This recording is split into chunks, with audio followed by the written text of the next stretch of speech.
Senator Reid, who I did think I saw in the chamber a moment ago, but he is just now not in his seat. I would have said to him, and I hope he can hear me, I'm sure he can, he's within the confines of Parliament, that he has some big shoes to fill. I, for one, certainly shall miss the frank and passionate contributions of his immediate predecessor in Senator Crystal Haynes. I also, Mr. President, would say to you that I will also miss how Senator Haynes always turned up well presented, attired in a way in keeping with this chamber. And I did notice, as I said, that when I was traveling, that I did watch the presentations. And I noticed that Senator Reid perhaps may want to have some discussion with Senator Nichols on the use of ties and bow ties as opposed to open neck shirts. But that's a personal preference. But Senator Nichols, I enjoy your bow ties often. I would also say one other thing, and I don't mean to open with these words, but I was a bit concerned, Senator Reid, as I'm glad to see you back in your seat. I was welcoming you. It was good to see you. Pleasant welcome. Welcome, welcome. I would say, in listening to your comments, and since you are new to the chamber here, and as others have heard me say this before, I was a bit concerned when you referred to the cricket training facility that would be available for Black Barbadians. Sir, this is words that I have in the past spoken about, to say that this chamber, we represent everyone. And I hope that this is not the direction that we go in. So, in making my comments about the budget or the appropriations bill, I would first like to deal with some leftover business from last year's budget, sir.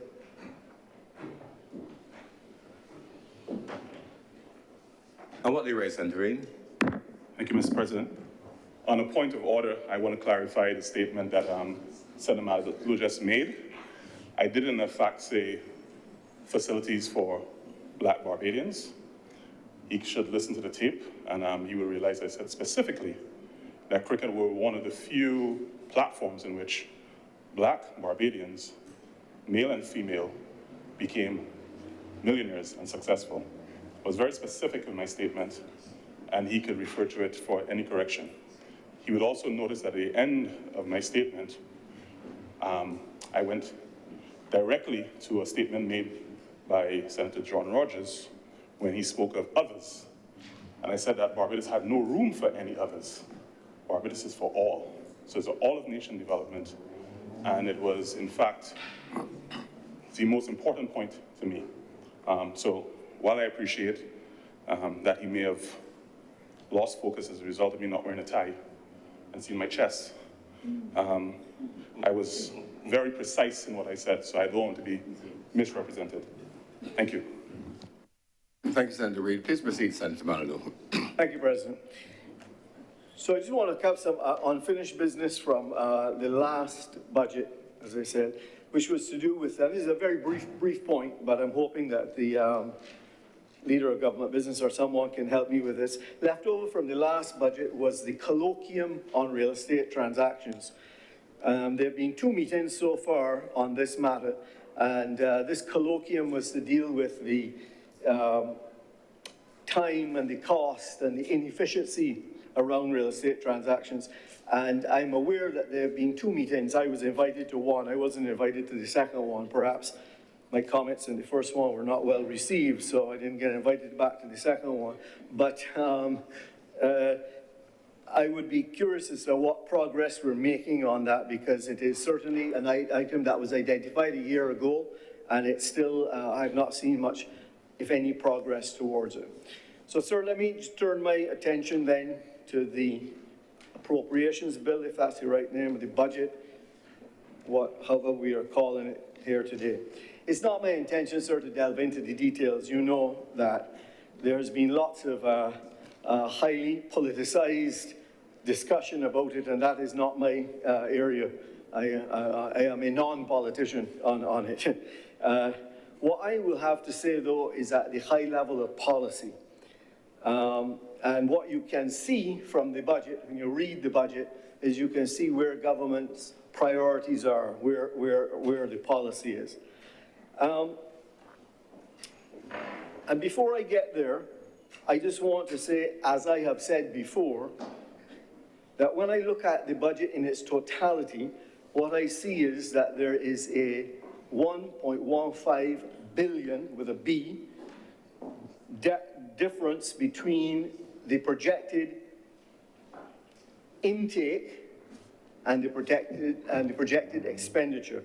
Notice I did not call it revenue, sir, because you and I are both accountants, and revenue is something different than collecting taxes and fees. I would just call it intake.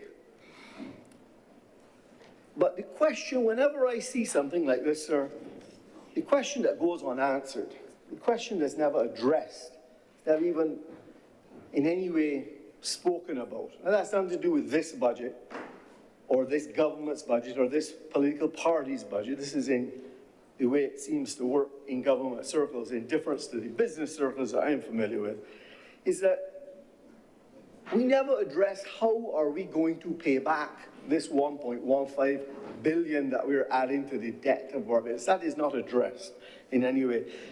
And this government has done an excellent job in bringing down the ratio of debt to GDP.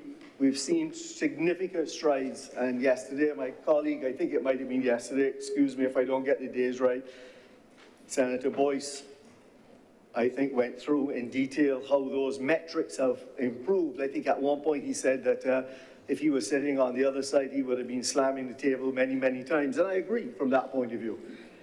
But I would like to understand, and it is the difference between me as a businessman and how government operates, in that there is the plan to repay a deficit is simply to borrow more money in the future. And that is not something that I am familiar with. But I would like to associate at this point myself with all of the comments of Senator Boyce. I really enjoyed his presentation, and rather than rehashing that all today, I shall just simply wish to associate myself with everything that he has said. I throw my weight behind it, especially the comments he's made about the areas of relief for the middle class, the areas of more resources needed in the civil court to function, and the need for economic diversification. And I too agree with him when he said that this government has stabilized the ship. So perhaps I would like to focus on a few areas. And before I do that, I guess what I've seen happen, or happening, in our large neighbor to our north, the United States of America, and the changes that have come under that new administration. At the end of the day, they're a democracy, and they can elect whoever they would like to elect, and I have no say in that matter. And but the reality is that they're the big player in our neck of the woods. And it's interesting to see some of the things that they're doing. And I think that we could perhaps learn from something that they're doing. One of those areas, sir, which has an impact on us here in Barbados and is getting a lot of airplay globally, is the cancellation of the $23 billion from USAID's budget. Sir, I calculated $23 billion per year divided by their population of 300 million means that each and every American was contributing about 150 Barbados dollars to the USAID program. Many people have expressed anger and disappointment in the way in which North America has gone about, this current president in North America has gone about simply cancelling the these USAID programs. And it falls under this new department that they call DOGE, D-O-G-E, which seems to be run by a private sector individual. So while I disagree with the way in which they have gone about it, and the reason I'm going to tie this back into our budget, sir, is that we have a similar thing here. DOG means the Department of Government Efficiency. And for many, many years, many of the senators in this room will have heard of our public sector reform, which in some ways was similar. It was about getting better value for money, doing things more efficiently, digitizing, all these various things. I believe, actually, but if I go back to USAID for a second, sir, USAID, in my research, and I stand to be corrected, was actually formed in 1961 by President Kennedy. And President Kennedy at that time felt that it was, as a wealthy nation, it was their responsibility to help nations around the world to become market-led economies, to improve their health care, to help people out of poverty. They believed that in doing so, a stronger financial community globally, a stronger and more healthy world globally was good for everyone. And I think that that is true. But I must say, I do agree with them in their approach to say, but the money has to be well spent. And I think there is a great opportunity for us in Barbados to demonstrate that an investment with us is going to be money well spent. I also heard Senator King yesterday quote that old saying, and I will give you the source of it, Senator King. The Chinese philosopher, where is Senator King? Senator King, the Chinese philosopher Lao Tzu, if I can pronounce it correctly, he's the man who said, give a man a fish and you feed him for a day. Teach him how to fish and you feed him for a lifetime. The reason I speak of that is that we must not think that USAID and grants and loans and all these various other things is money to be spent now, and that there's nothing more to be had from it. We must use it to improve our economy, expand our economy, to be able to learn from it.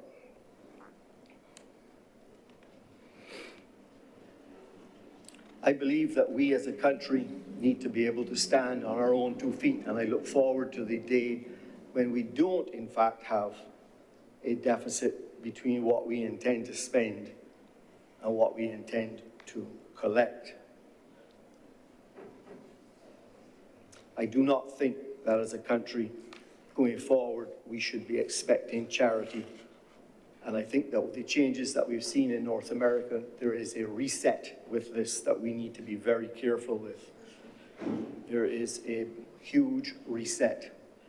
There's not just going to be that amount of charity, if you may want to call it, out there. And I am reminded, sir, quite often, and this will be the first time in my 3.5 years, I guess it is, in this chamber, I've heard many times the national anthem quoted in different pieces of it. And I today would like to quote the 4 lines of the chorus, I think it's the last 4 lines, which say, we write our names on history's page with expectations great, strict guardians of our heritage, firm craftsmen of our fate. And it's the firm craftsmen of our fate that I want to focus on.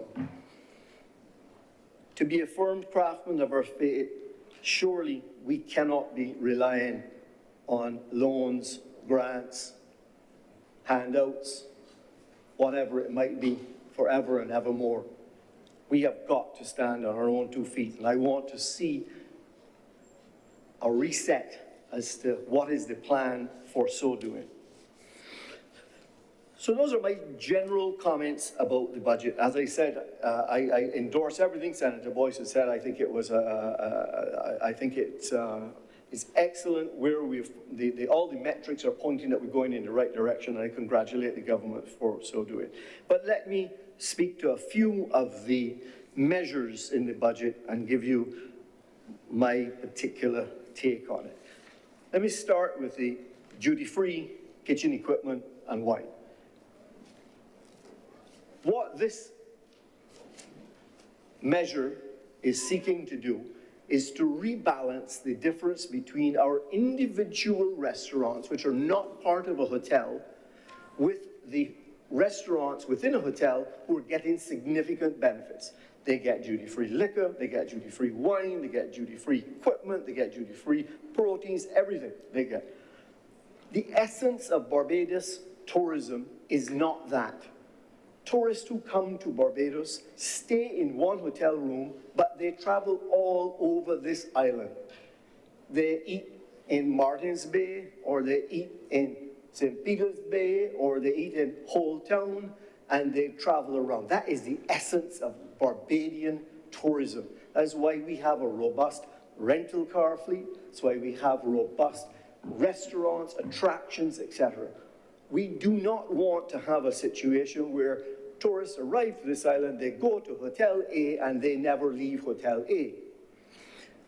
This measure is an excellent measure, but it is not complete, because it limits only to duty-free equipment or kitchen equipment and wine, and it specifically excludes liquor, which is a significant profit center for all of these restaurants, and there is absolutely no reason why an individual restaurant who is earning 60% of its revenue is in foreign exchange, because that's the criteria the government has come up with. Why is it that liquor has been excluded? I would encourage government to look back at that measure and just broaden it so as to do, in fact, what they had sought to do, which was to put them on even keel. The budget says wine and kitchen equipment and protein. Liquor is, in fact, left out. So I then turn to the rental cars, charge of $10 per day. Now, before anyone here or otherwise says Senator Mallalieu has a conflict of interest, let me declare I do have a small investment in a rental car company. So I declare my interest in that upfront. Having said that, though, that means that I have access to the accurate data.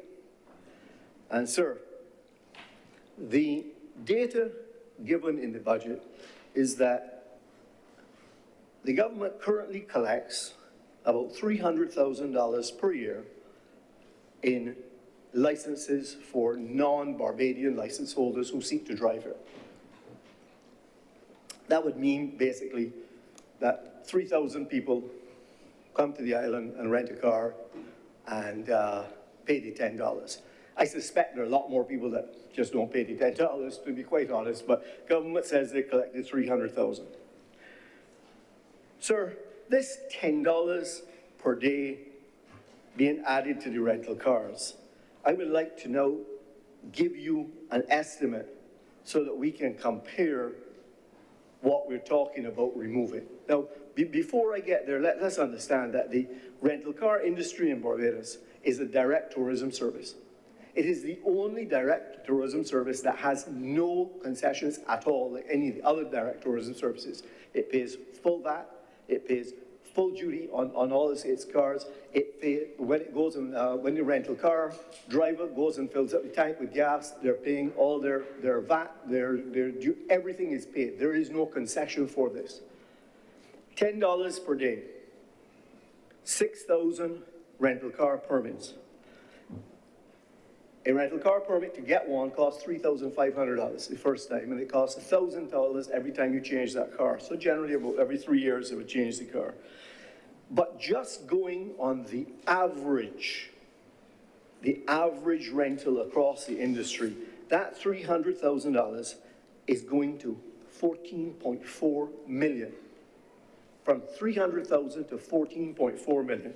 That's 6,000 rental car permits, 6,000 rental cars with an average occupancy, and we know how many times they're rented, and it's at $10 per day that is rented.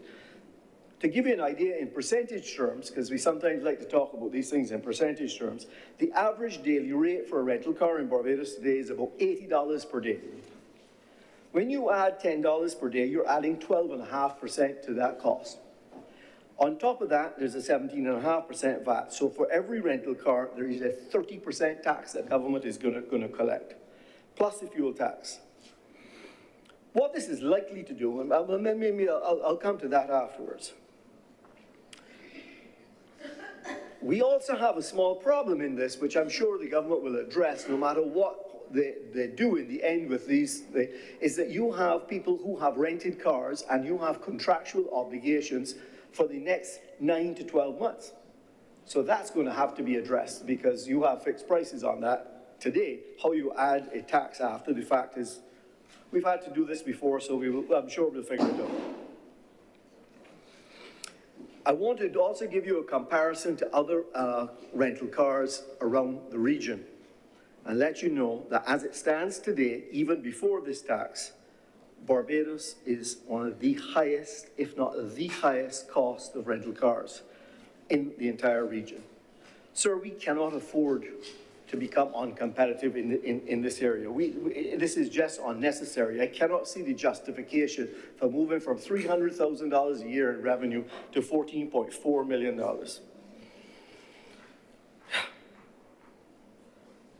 So, sir, I will skip to my conclusion on this and say to you,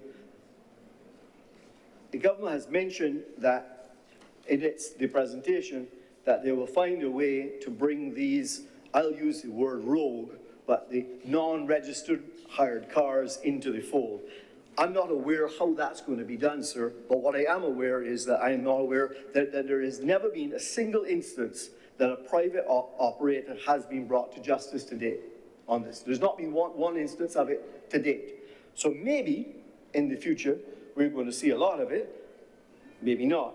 My fear, sir, is that all we will do with this tax is that we will drive legitimate hired car operators underground because it will make them uncompetitive.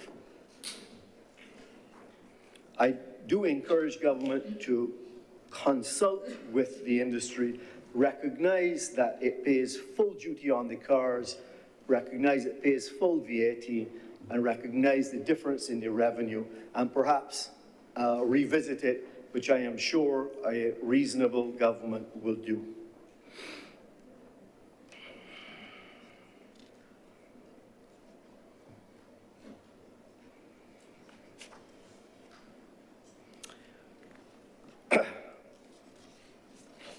Okay, sir. I would then like to move my thoughts again back to what seems to be the attitude of our big, strong-armed North American neighbor. America first is what they say. I'm all for Barbados first. And I think that we have an interesting opportunity that has been created by this tariff war.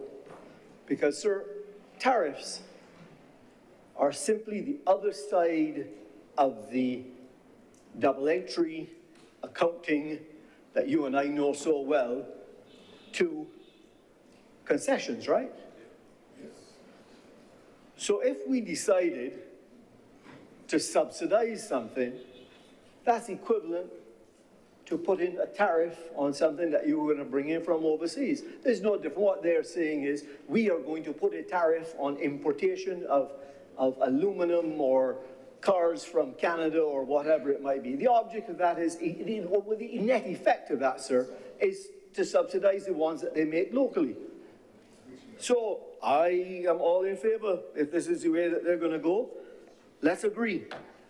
And let's agree that when the WTO went after us and destroyed our sugar industry and destroyed the banana industry and pineapple industry in other countries, that it is time for us to accept that they're right, that there are some things that are worth subsidizing and are in our national interest. And I believe, thank you, I believe that our agriculture industry is worth such. I believe that we should develop subsidies that will ensure that every square inch of our remaining agriculture, arable land is put back into production. We cannot compete at the scale of our competitors in any of these products. Maybe there's some that, in that new place, that maybe they're smoking, I don't know, maybe we can compete there, I'm not sure about that part of it, but the truth is that I am sure people can even produce yams cheaper than we can produce them here. Bananas, everything. They can produce it in quantity, harvest it, ship it here cheaper than we can do it. We need to subsidize all parts of it so that our agriculture industry becomes competitive again, and we can again have this country self-sufficient with its food. So I think, again, I didn't participate in the elections. I don't choose what their policies are. This is the policy. Let's react to it. That's all we can do. So, sir, on the subject, though, of agriculture and our plantations, I do hope that with these incentives, whatever they might be, and I'm encouraging the government to consult quickly with all stakeholders in it to find what those incentives would be, so that within the next 5 years, we can be self-sufficient in all of these areas, in ground provisions, in vegetables, in poultry, in dairy, in pork, in beef, in fishing, everywhere. We need to look at it. And when we're doing that, you know, there's going to be some benefits that come from it. One of the problems that we have, and we've spoken about in this chamber before, has been soil erosion, flooding, lack of groundwater. And I once before have said in here that I thought it would be in our interest to increase the fee that we pay to the agricultural landowners who keep their suck wells in working condition.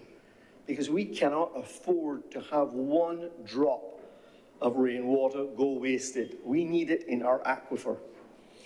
It cannot be run off where it takes our good soil with it. We've got to capture it. So I believe that we've got to look back again, and I'm calling again for government to look at mechanism to pay our agricultural landowners to maintain the suck wells, because we all need that drinking water. And sir, in that area, I'm also encouraging government to look carefully at drone technology. We have a little bit of a mismatch today as to where, you know, what's the nefarious use of drones, but the reality is within our agriculture sector is that drones can be used for insecticides. It can be used even, I was absolutely amazed, sir, I don't know if you have seen it, you see these drones now that are harvesting the bananas. They are harvesting the fruit on the trees. And because they don't damage the tree in the way in which a human would have to go and do it. And I'm encouraging government to look at the use of drones for this purpose and give the agriculture sector a bit of ease to be able to do that. Obviously, you have to find a way that we don't have a problem with the airport and other areas, but we need to look at it quickly. There are solutions for it. The truth is, sir, that we today have the last generation of experienced and knowledgeable agriculturalists left.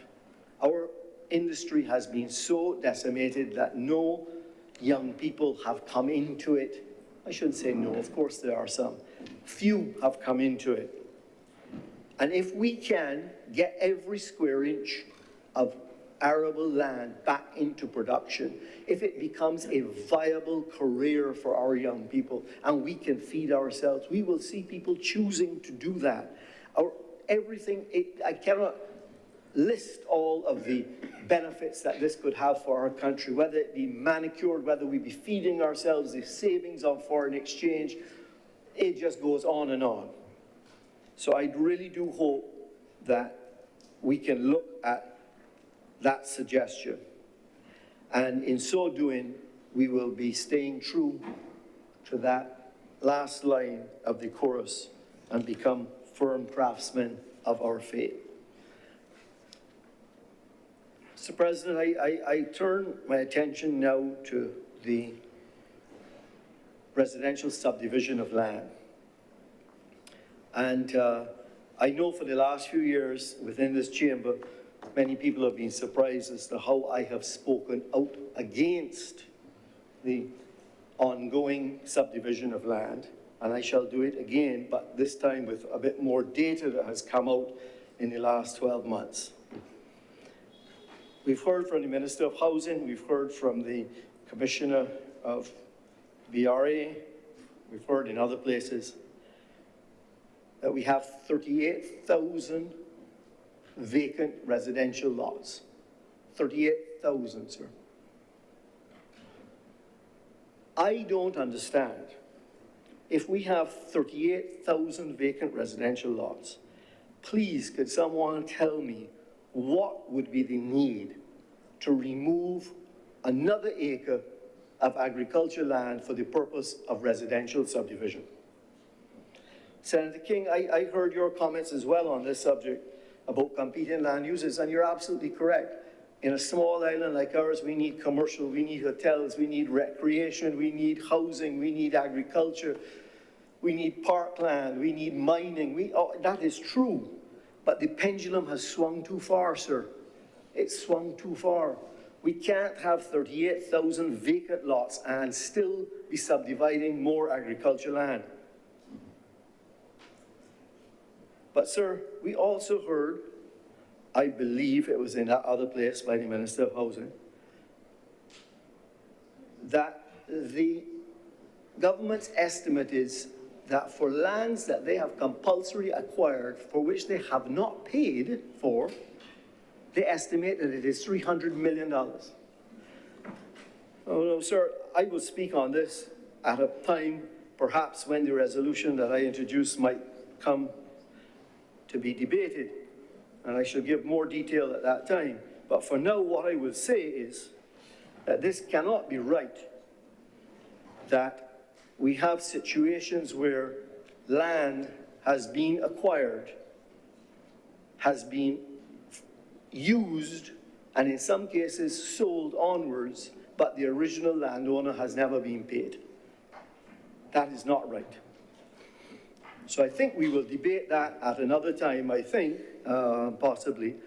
But the main point is that I today, and I probably will get a few stones thrown at me from outside this chamber, but it is my humble opinion that we should immediately halt all change of use applications for residential land for the purpose of residential. I think we should put a stop to that immediately until we have a full and complete understanding of these 38,000 vacant residential lots and how they can be used and how we can go vertically so as to address what Senator King had talked about, which is the competing uses of our land. While on housing, a great deal has been said about the HOPE project. And I don't know a lot about it, and I'm not planning to spend any time on it either. What I will say is that in my professional career within real estate, which is now, I think this is my 28th or 29th year practicing full-time in the area of real estate, I am not aware of any significant residential project from any government that has gone exactly to plan. Every single one ends up with some type of issue with it, whether it's over budget, under delivery, wasn't the specification, whatever it might be. And as I have said before, when you see that, what should we learn from it? Perhaps we should learn that that's not an area that government should be playing in. On the other side, we have great private sector companies who have delivered over 5,000 homes during that same period, both locally and exported internationally. So I am curious of it, and I understand, don't think that I am in any way pointing fingers at this government. I am saying that as a government, there are things that they do well, regulation, etc., etc. There are things that history tells us don't go so well. And this certainly seems to be one. Perhaps, in the end, this one will be sorted out. I don't know.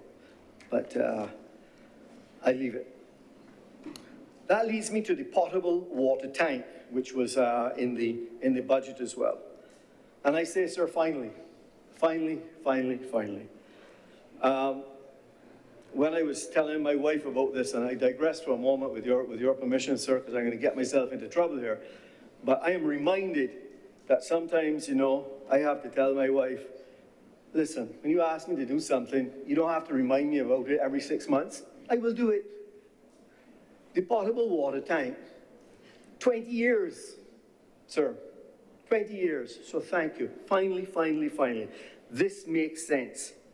I am encouraging, I see that we have a minimum size for it. Personally, I would love to have seen it based upon the square footage or the number of bedrooms or something, because the truth is that for every, if you think about if it's 800 gallons, every 1,000 homes that you build, you're basically building a reservoir. It makes good sense. There is one problem, sir, that I would like to highlight with it, and we have to be careful, because I have a potable water tank at my own home, is that the water needs to be circulated, needs to be used, which means that you need to use an electric pump all the time.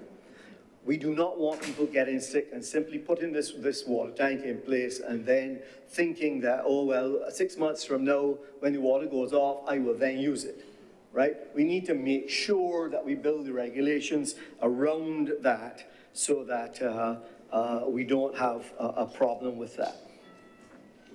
And I hope that we will also be doing this for the multi-story condominium buildings. Many of them have had to do it anyhow, because the water pressure, once you get above 3 or 4 stories, becomes a problem. So they've had to do it. But I hope that we will also build some more robust regulations around that.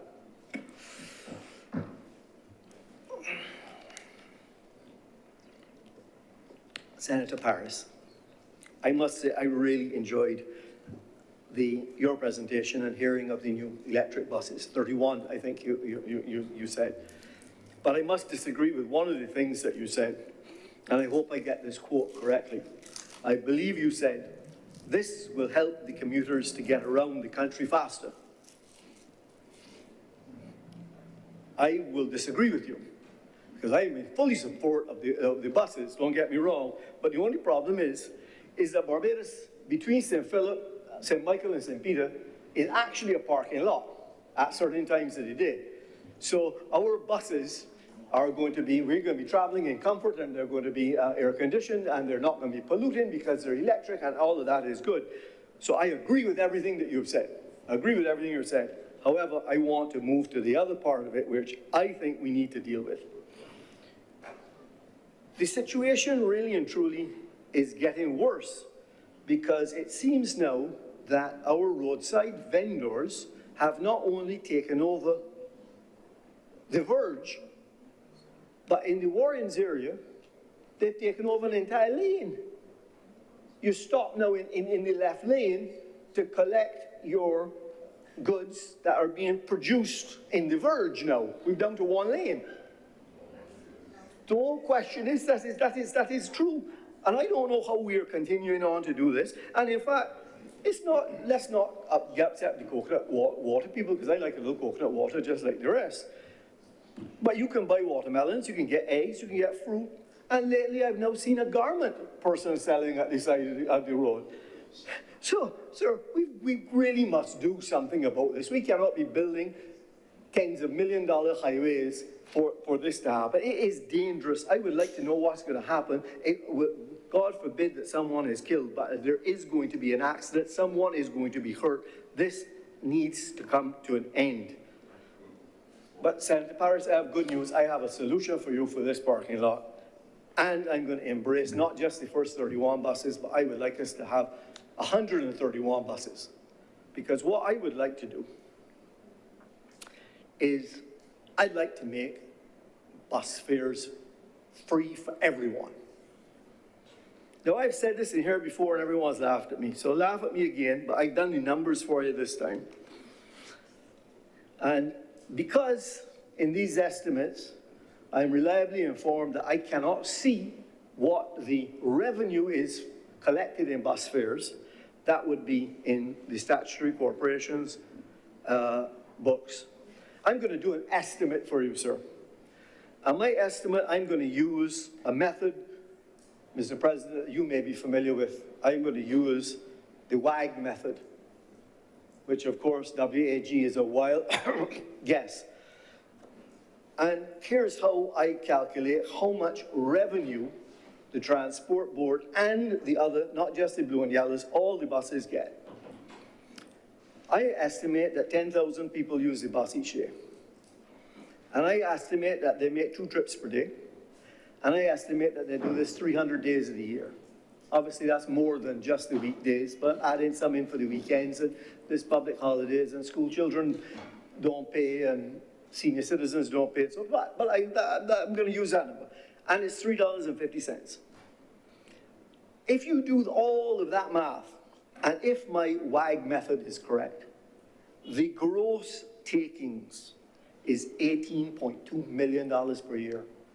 $18.2 million. Now, I am happy to be corrected because I don't have the data. I have told you the method that I have used it. 10,000 people, 2 trips per day, 300 days a year at $3.50. The expenditure, thank you for mentioning that, will not go away. The expenditure is the expenditure no matter what. That is already there. I'm only dealing with the revenue. If we make it free, the only thing you lose is the revenue. You keep the expenditure.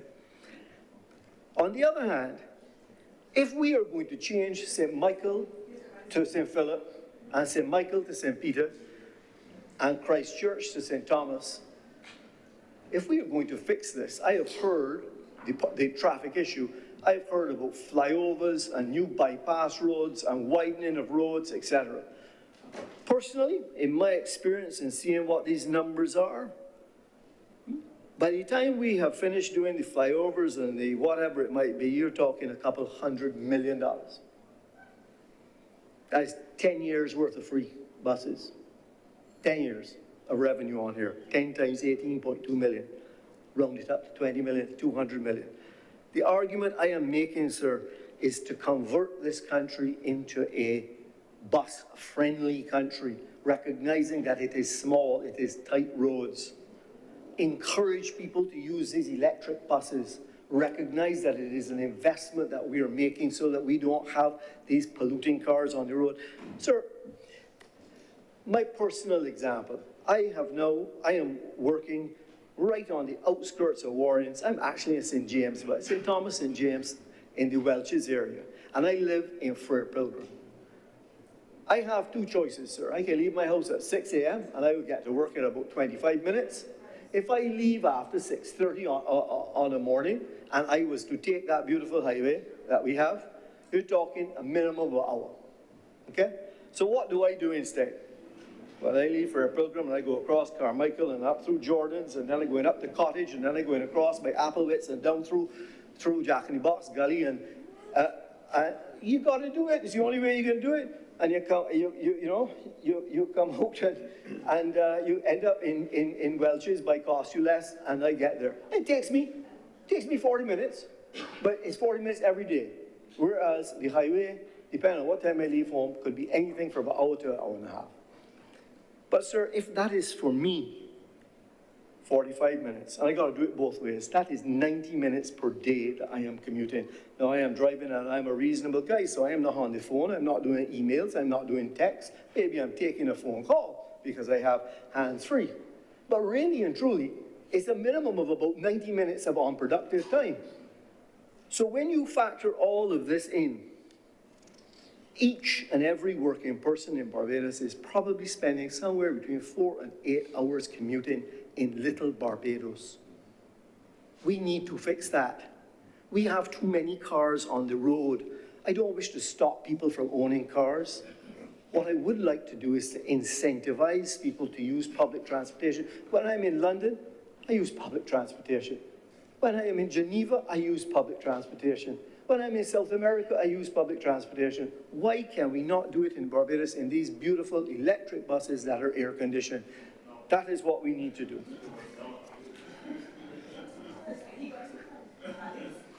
Two? I wish I only had two.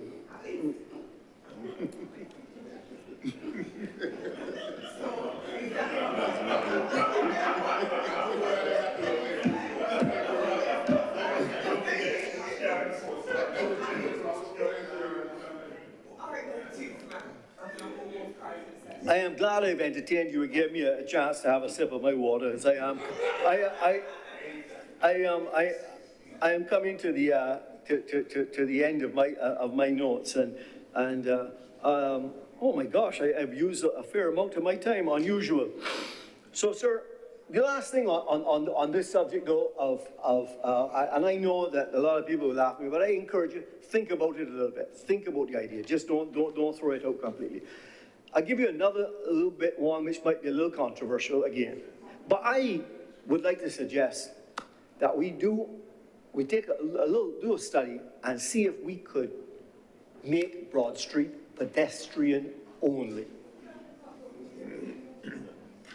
So maybe I'm hearing some murmurings that people have already looked at it, but then it's time to let's do it, because it would be great.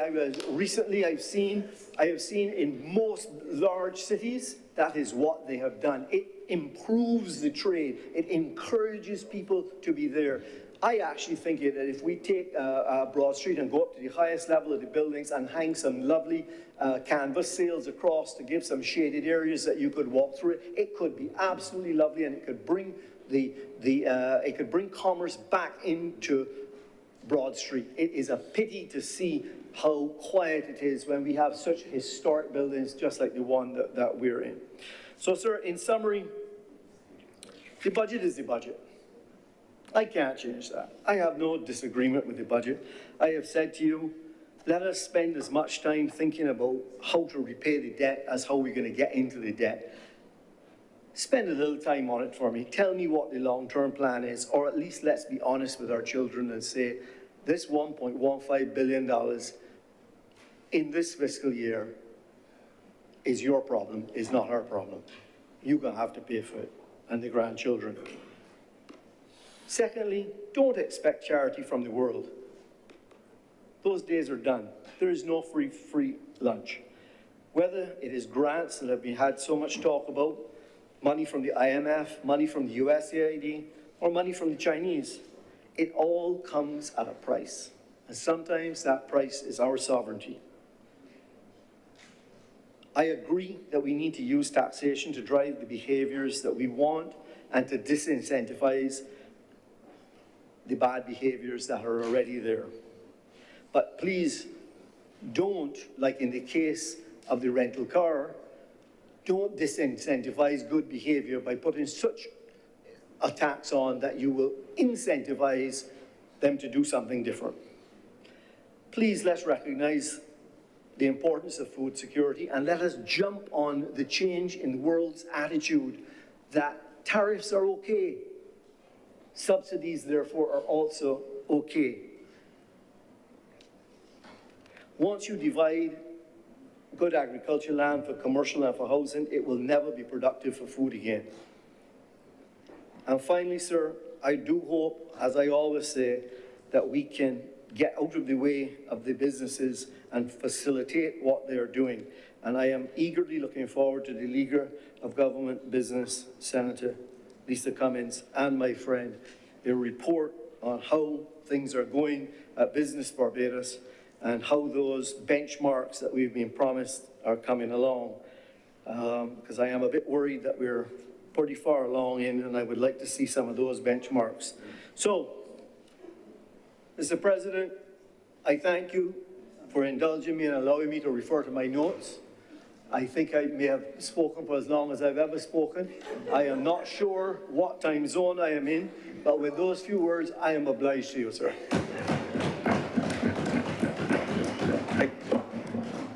Thank you, Senator Malibu. Senator Warren.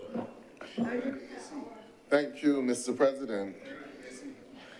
and I rise to make my contribution in this debate this morning. And to be from the upfront, Mr. President, this is a critical moment for Barbados, and it is my intention to use my time to go through the issues that concern the people of Barbados. They're concerned about the crime situation, they're concerned about the debt situation, they're concerned about the sluggish performance of the economy.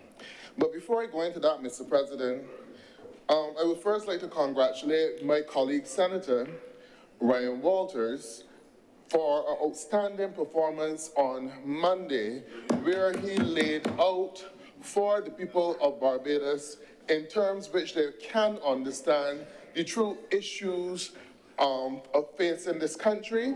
And I am certain that Barbadians appreciated the depth of research which he went through.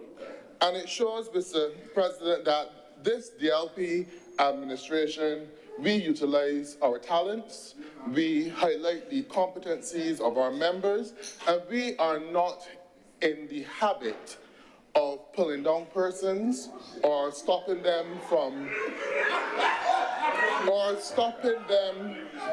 shining, as is the situation on the other side, as you can see with Minister Strawn, who was allowed to deliver the poison chalice of the budget last week. Also, you saw it with former Senator Crystal Haynes, who had the audacity to speak up in this chamber, and then she faced the axe from the leader of the government. Our leader does not punish people. Our leader allows the leader of the Democratic Labour Party allows our members to shine, allows them to perform, order, Senators. and allows them want to to hear Senator Warren. contribute. Order. Honorable Senators, please. Honorable Senators, please. Let us hear Senator Warren. He's allowed to express his opinion. Thank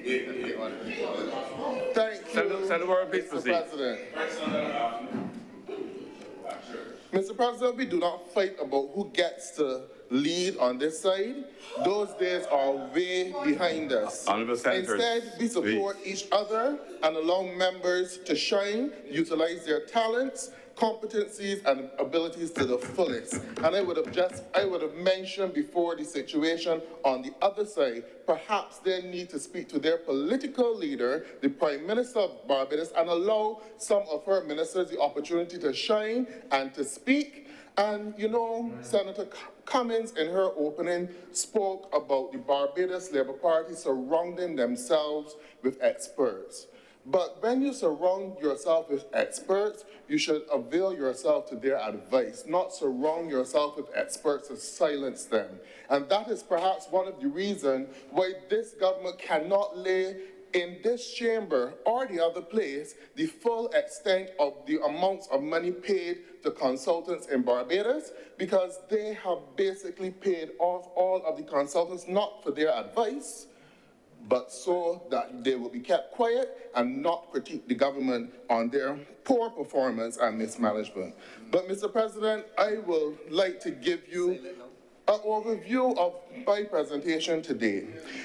I intend to do a review of the midterm fiscal review, which should have been laid in October last year, and then the current debt servicing capacity of the country, a review of the budgetary proposal because they're all tied in, a review of the BERT program, which will be ending in June this year, and actually this month is the last review period, and then it would look at the performance of key ministries, including the Ministry of Health. So, Mr. President, I've given you that overview so that if you see that I'm coming to the end of my time, you might not look at your watch for about half an hour and permit me to get through with what I intend to do today, Mr. President. I assure you, Senator, I'll be keeping an eagle eye. But you will be kind. Right, Mr. President, in terms of the review of the midterm review of the economy from April to September 2024, this, as you know, is part of the requirements of the first work program from the public sector management Act, which was passed in 2019. That review was laid in the House of Assembly in late last year. Don't believe it met the October deadline. I'm not certain if we actually debated it here in this chamber, so it's still outstanding for debate. So we often wonder, I'm saying this because you've entered into an IMF program with certain checks and balances that should keep the country on an even keel, but yet still we are not necessarily following these things to the T. And even with that review, Mr. President, there were some clear issues which could have alerted this government of the type of budget which it needed to bring to fix some of the challenges which that review highlighted in the economy. The macro overview, it has a misalignment of growth and reality. The government paints a picture of stability, citing modest economic growth. However, the report and the subsequent estimates for 2025 to 2024 and the budget fail to address the pressing concerns such as rising inflation, sluggish private sector investment, and despite global economic uncertainty, the administration has not yet presented a clear strategy to mitigate external shocks that could affect the country's fiscal financial health.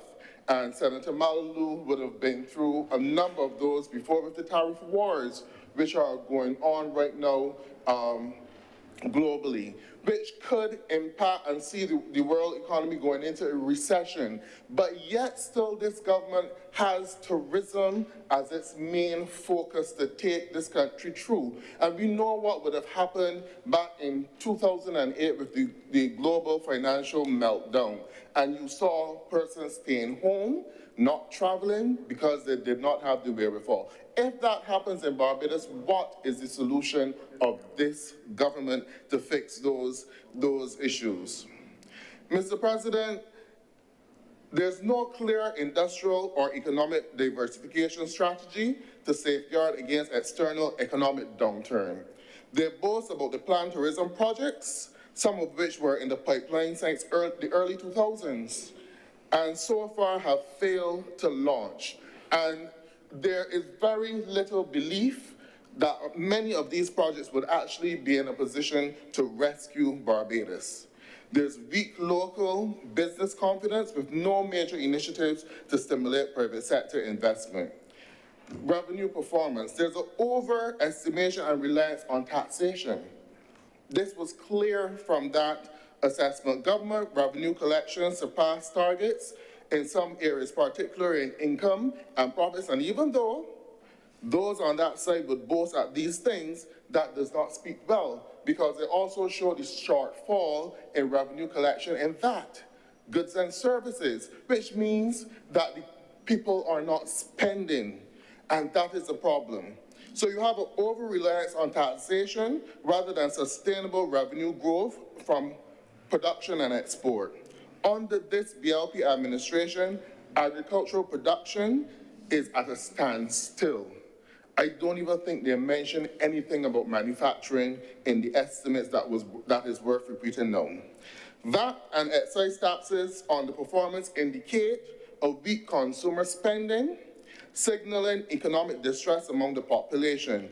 The writing was there on the wall from this report, which was laid late in this place. And it shows that the government just laid it because it had to lay it, but they did not pay any attention to it. Because if they had paid attention to it, they would have made the necessary corrections in the estimates and the budget and not place further tax burden on the people of Barbados. When you go across Barbados, Senator Malalu just spoke about Broad Street and stopping traffic from going up Broad Street. But you could do that because when you travel across Broad Street, you hardly see anybody there during the day shopping. When you look into Cape Shepherd, the ground floor is empty, but you see the tourists walking on the boardwalk and all about. So it makes me wonder who is spending duty-free, buying duty-free shopping in Barbados. And where is it happening? A number of the storefronts on Broad Street are actually closed.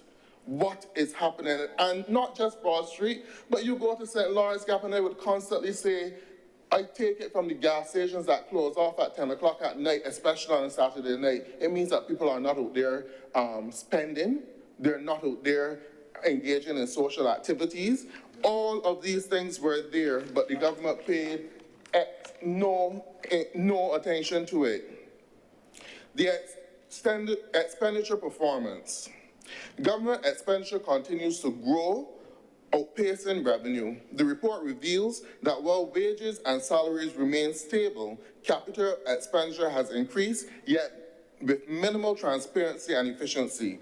There are ballooning interest payments on debt, $790 million, diverting resources from critical development, which means that the government is not investing in sufficient capital expenditure to give a stimulus to the economy, to grow the economy. Government is spending most of its money in terms of repaying its debt.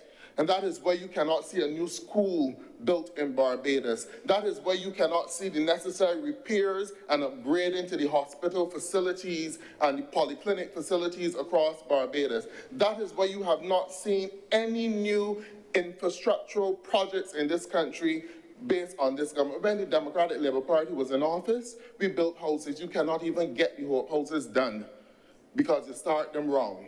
You cannot deliver on housing for the people of Barbados. When the Democratic Labour Party was in office, we built new office accommodation for our civil servants. Have you built any? When the Democratic Labour Party was in office, you have not even fixed. You have not even been able to do something with the Greenland dump, as you mentioned, Vaucluse, which is pretty close to Greenland landfill. It just shows that this government has a history of not being able to spend money to benefit the people of Barbados. And all of what is happening reeks of possible corruption. The government's failure to curb spending in non-essential areas exacerbates fiscal risks. The frequent travel miles being racked up by the Prime Minister and her entourage spending on consultants, the lavish spending on regathering, and the other extravagant activities with no real return to the public, failed Trident ID card, launch, failed BTMI slogan, the list goes on. The debt service payments remain alarmingly high, consuming resources. No structural plan for the debt reduction, instead relying on refinancing.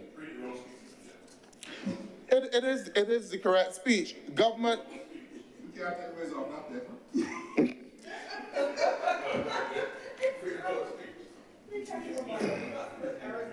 This government, Mr. President, has sold out the interests of the agriculture and manufacturing in favor of the merchants. They have a habit of import and put 100% in it, but you saw nothing in the budget to stimulate agriculture. Furthermore, this government can be, as Senator Walters would have said with the compact, basically eroded the performance of the agricultural sector in this country.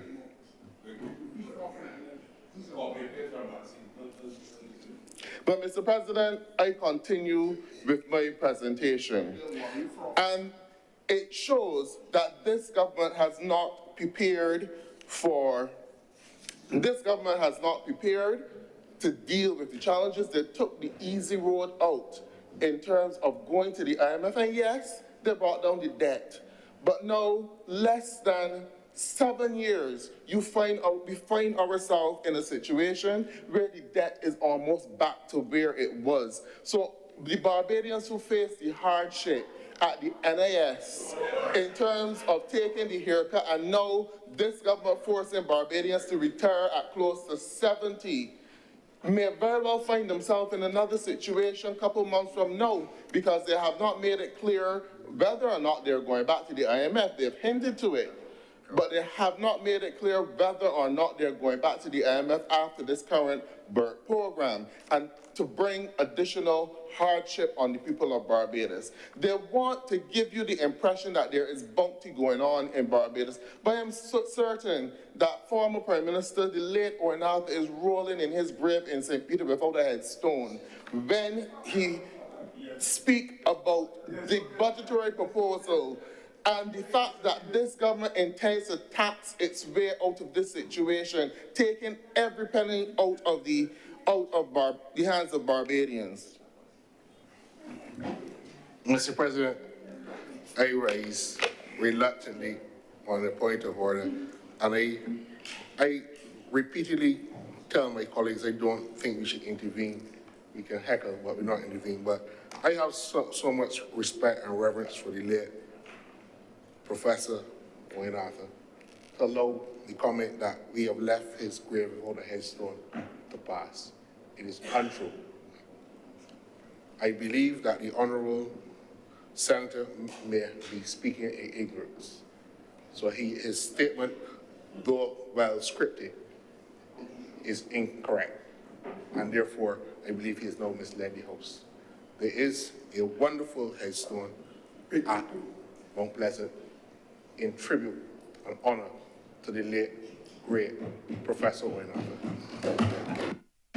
Thank you very much, Senator Guzman. Senator Worrell, given the Parliament, they have a former leader of the country, a long-standing member of the Parliament, both in this chamber and the other chamber. You want to withdraw that error and move on so that 1,000 years from now, the record would not reflect the error. So withdrawn, Mr. President, at least he did not have issues with the fact that he is rolling in his grave. Nonetheless, as a result of the poor economic performance of this government. You are allowed that opinion. I just urge you not to try to do research on it to prove it as fact. We restrict our research to the above ground facts. Stay above ground, please. Please continue, Senator Worrell. Thank you, Mr. President. I am not just speaking, I am speaking based on facts, Mr. President. And if you look at the estimates of this government over the last couple of years, from 2018 to 2019, they often speak about the debt to GDP. Yes, we know that the GDP of the country has increased because the government, based on the IMF program and work done by Carter, they would have done the regrading exercise and made some adjustments to how you calculate the GDP. But have you heard them speak of the debt service of this country? And when you look at the percentage of the total the debt service as a percentage of total expenditure, in 2018-2019, it was 37.37%. In and these all come from the estimates, Mr. President. 2019, 2020, 22.23%, good. You lowered it. 2020 to 2021, with COVID, it went back up a little bit, 26.16%. And then 2021 to 2022, 23.88%. But then we go from 2022 to 2023, 25.42%, 23 to 24, 31.24%, 24 to 25, 34.23%, and for this current year, 26 to 25, is projected to be 24.25 to 26. It is projected to be 34%. This shows, Mr. President, that this government they did the debt restructuring and then they went back and borrowed back all of the money. And now they're spending the majority of the money in servicing debt. What money is left? What money is left on capital projects? What money is left to grow the economy? And this is precisely the reason why you cannot get an ease in that. You can't get an ease in the fuel tax. You can't get an ease at the port, because this government is dependent on the high taxation in order to help them service the debt, not to pave new roads, not to build out the economy, and not to support growth in this country, Mr. President. And that is what you need, because you need to take Barbados off of the one leg of tourism, and you need to put some money into agriculture. As Senator Malalou said, we need to face the reality that we need to subsidize our agricultural sector. Because of all of these tariff wars, we need to be in a position to feed ourselves healthy food. We need to put more emphasis on our manufacturing sector and on exports. None of that was in the budget, which I will come to at this time, Mr. President. None of that. One would have hoped that the 2025 budget would have presented a vision of economic stability and growth. However, it has several shortcomings that impacts its effectiveness, and the proposals lack realism, execution capacity, fairness, and long-term stability. As I said, there was an unrealistic economic projection. Everything in this budget was based on the world remaining as it is, that the tourism numbers continue to grow, even though the tourism numbers in Barbados are declining. I heard it said by the chairman of the BTI on their road trip in Europe that they are facing decreased numbers from Europe. And they're also facing decreased numbers from the UK market as well. And even though this government boasts that those numbers are being picked up by the US market, the US traditionally does not spend, and they do not stay in Barbados for a long period of time. You are talking about people who come to Barbados for a weekend, 4 days, the most of it. But when you speak about the UK, 2 weeks to 3 months or more. That is what they spend. They stay here, and they utilize the supermarkets, the restaurants, the rental cars, all of those areas. But this government has not done anything to stimulate those things. As Senator Maulu said, I'm glad that I came after you. The tax on the rental vehicles is cumbersome, and it is a burden, and it makes the tourism industry uncompetitive. Mr. President, I raise on a point of order. There's lots of point of order. The standing orders of this House requires members to speak in the English language. And I'm sure that even with the greatest AI technology, the word cumbersome will not be found in a dictionary or in AI. I thank you, Senator Nichols. Thank you, Mr. President. And that was his intervention. The point is, the $10 a day tax is difficult for the rental companies to actually administer, because when you speak about persons renting a vehicle from you for 6 months and you give them a special rate, now you have to come and put on a $10 tax for every single day. That is going to be problematic for persons in the rental car industry, and it will make the industry uncompetitive. There was insufficient relief in the budget for cost of living, which many Barbadians are crying out for. I don't know if Senator Nichols wants to raise on a point of order to refute that, but they did absolutely nothing to deal with the cost of living in Barbados, so that when you go to the supermarket at the end of the month, you will probably be paying the same thing or even more. And to add to it, when you receive your paycheck at the end of April, you receive less in your pocket because of the resilience tax, which will now be increased from 0.1% to 2.25%, and then the employers also have to foot a portion of that as well. So this government is not doing anything to reduce the cost of living in Barbados, which bothers mothers, which bothers every single household in Barbados the most. The political leader of the Democratic Labour Party called for adjustment in the light and power bills. I would hope that they can go further and do something in terms of reducing the electricity bills and also the cost of fuel in this country, because all of those things undermine the performance of the manufacturing sector, the agricultural sector, every single sector in Barbados, and contribute to the increase in the cost of living. There was little support for local business, but you have a government that is willing to give away precious land close to the beachfront of Barbados to a multi-billion-dollar bank. And I remember in 2021, 2022, this same government fought tooth and nail. I don't know if the matter has been ended as yet, to to take away the land just across the road adjacent to that property from a local entrepreneur and investor. One of the only economic projects in this country that has saved a number of small businesses, and especially in the tourism sector, Savvy on the Bay. So why you want to take the land from Savvy on the Bay, but give the land on the opposite side of the road to a billion-dollar bank?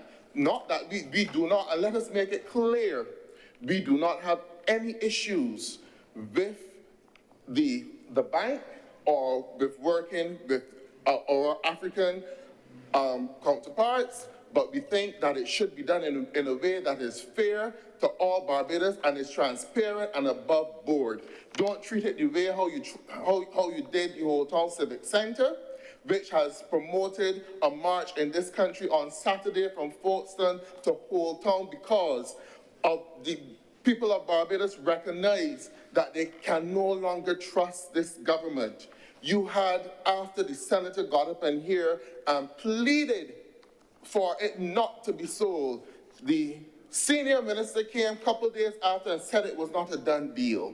And then, by the beginning of this month, in Parliament, read a ministerial statement that gave you the impression, when the talk, it done gone through. So when you can forget about it, don't care what it is. You can take it or you can lump it, but the Barbados Labour Party ain't giving up their night rest with nothing that they intend to do. And it makes you wonder, why is it that this government would have gone to a republic in the middle of COVID-19 when many Barbadians could not have been able to participate in the activities or have much of a say on it? Is it because you intend that this government intends that whatever they want to do, they will do, and there will be no fair checks and balances to them? They need to put down that level of arrogance. They need to put it down and listen to the people of Barbados, especially a government that campaign on transparency and accountability. And then in the dead of the night, they pass legislation in a chamber which they have the complete majority. They don't need the support of anybody else without question. And we find out about these things later, and then they deny it. They deny it to the hilt until the information is exposed in the media and the facts come out. You can get up on a point of order to contravene any of those things. But I'm saying to you, it is not right, and this government needs to check itself.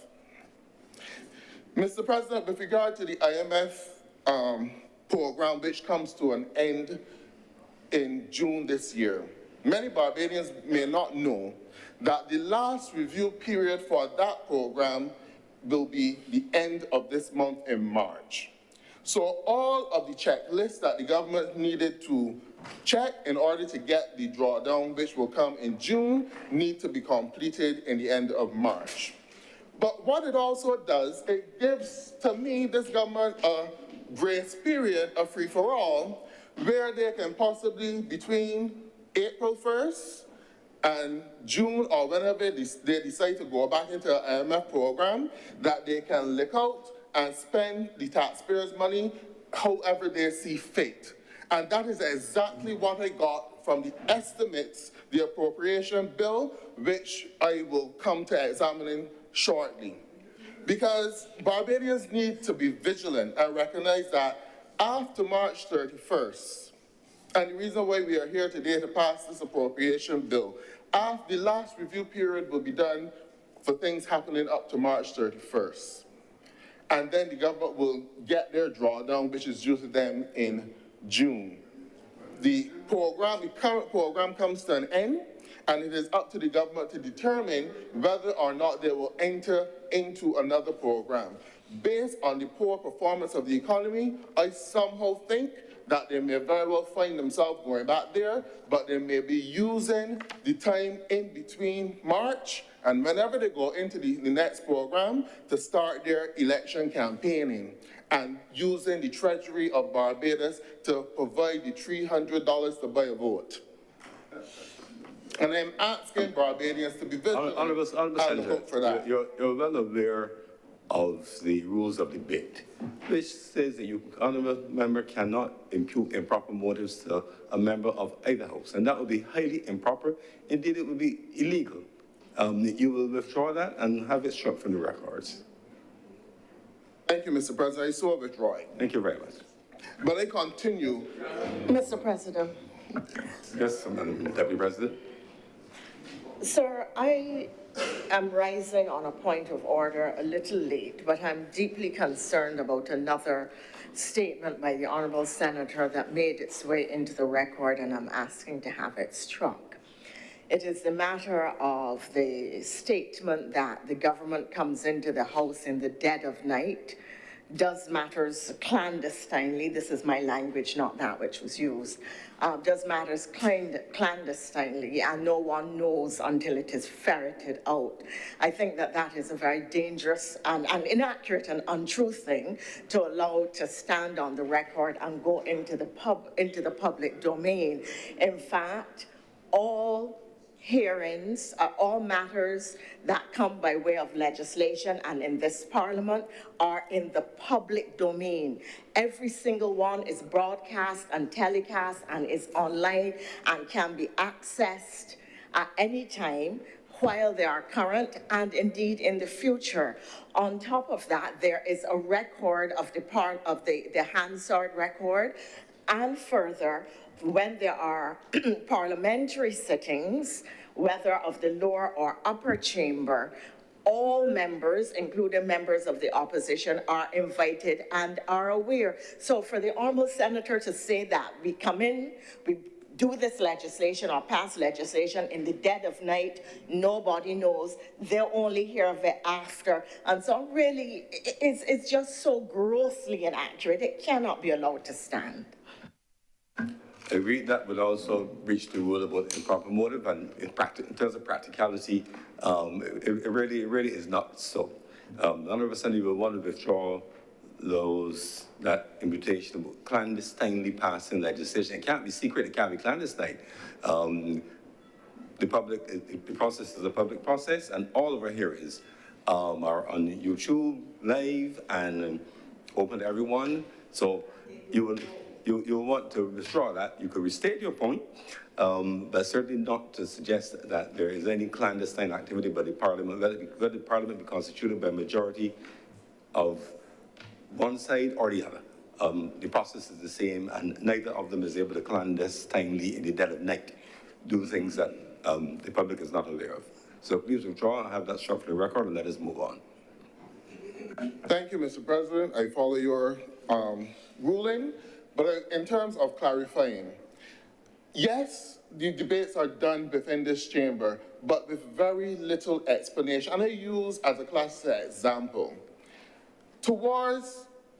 in recent times, I wonder how many Barbadians would know that a supplementary for over $329 million was passed in the other place with very little detail about the heads other than just reading the broad description of what the head is. And one of those areas was $33 million under the Ministry of Health for the purpose of recruitment of nurses from Ghana. In my opinion, Mr. President, that was not outlined in the debate, and no explanation was given to the people of Barbados of how that $33 million was spent. And I believe that issues like that is what I was referring to in terms of debates being rushed through the chamber without proper explanation and detail to the public of Barbados from a government that promised transparency and accountability. Senator Walker, I want to rise. Mr.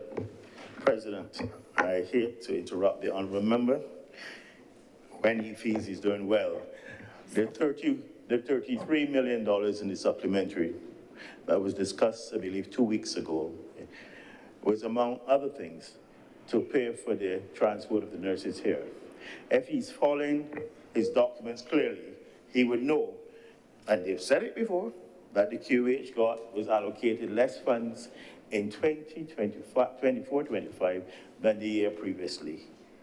During the course of the year, the government has had to provide drawdowns to the QH because of the decline in the funds from the NIS Health Levy, which I believe, Mr. President, you are familiar with, and we're looking at the anomalies and stuff like that.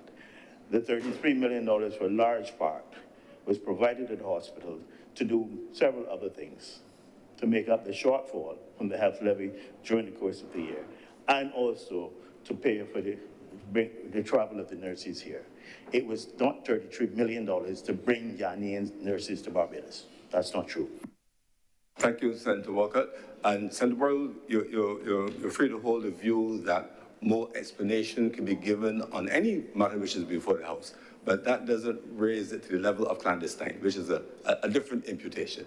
So I hope you take the point. Mr. President, we already dealt with the clandestine part. I'm dealing on the part of the explanation, and nowhere in the documentation which was presented in the other place and shared with us here did the explanation which the Minister of Health gave, and we should not have to be guessing. We should not have to be begging for information. The details should have been there. And I said what I said because that is clearly what was stated next to the $33 million recruitment of nurses from Ghana. And I questioned it in my mind, and I want to question it before the Senator, the Honorable Minister of Health, who would have an opportunity to speak sometime after me, if he would be willing to give a more detailed breakdown, line by line, of how that $33 million was made up, and actually how much money was actually spent to recruit nurses from Ghana, and what is being done to shore up the recruitment of nurses in Barbados, so that we can have a comparative analysis on the amount spent on nurses from Ghana and what could be done in terms of creating meaningful employment and training for Barbadians to assist in the health sector in this country. That is the point that I would like to make, and kindly, Mr. President, I will move on.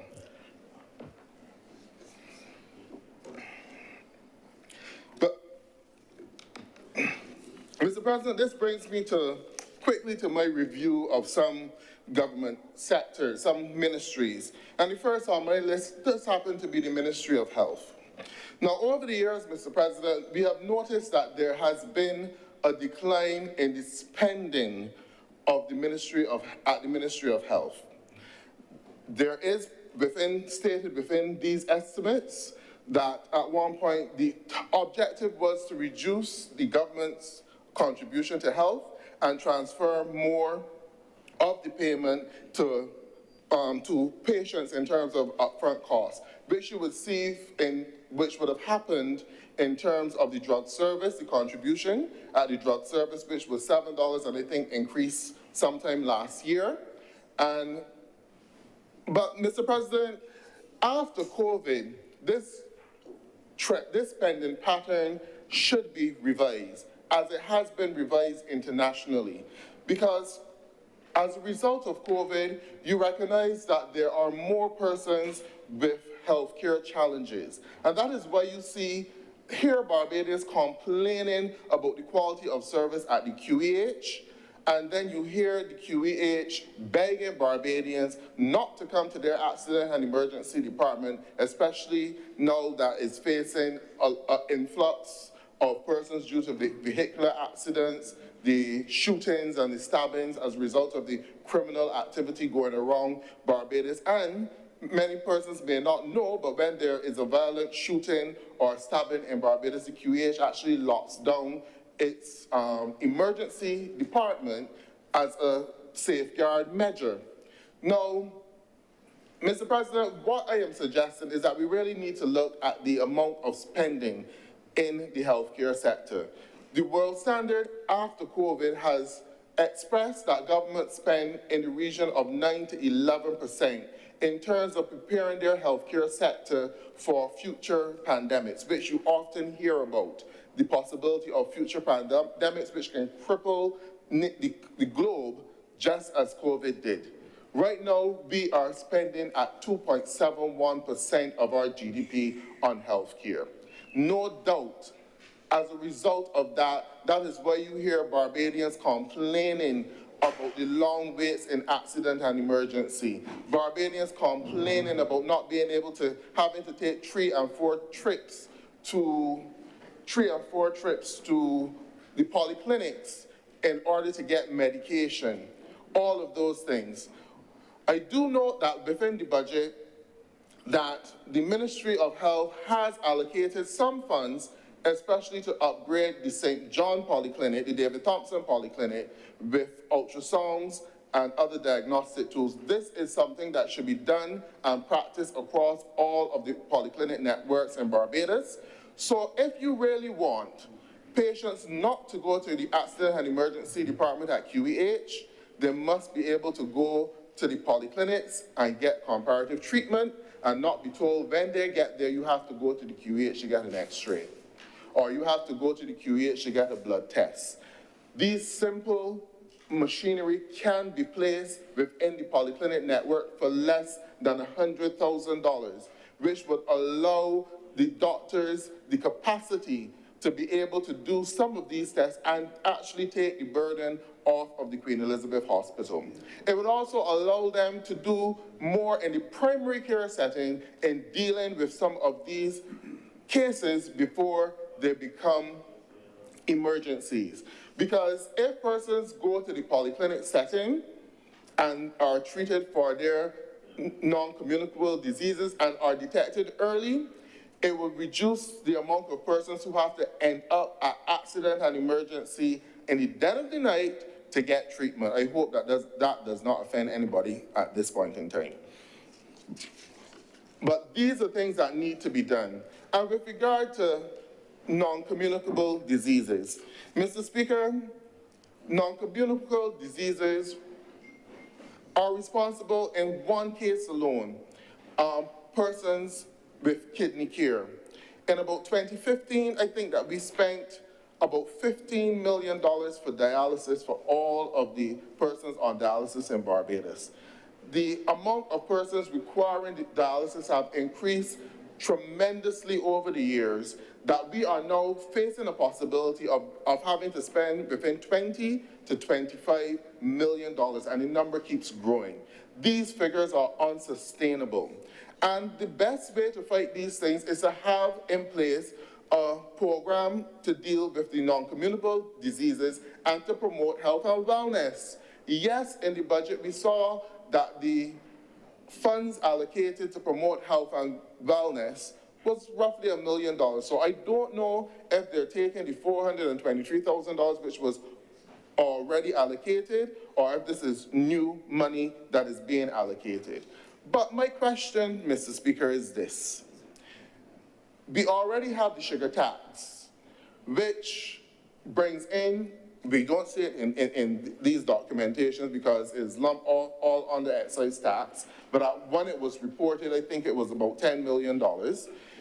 The salt tax, which is about to come in, should possibly net the same $10 million or more. Why is it that you could only find $1 million to go towards the fight of NCDs when more could be done at the community level in terms of getting more of our people out in active exercise, nutrition programs, all of these things? Because you have a serious challenge in getting persons to comply with their diets.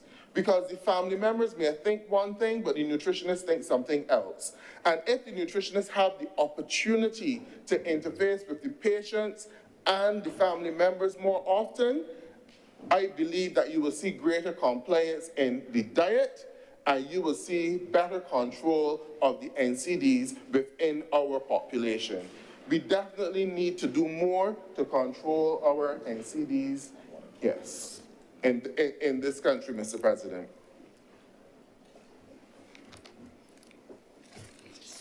So I'm hoping, up to today, I think there's a long article in the paper with a person having issues with the way how a parent was dealt with at the Queen Elizabeth Hospital. You hear constant complaints. Many Barbadians are afraid to go to the QEH for services. I have heard of so many situations where people going to the QEH for simple procedures and not making it out. And it baffles the family.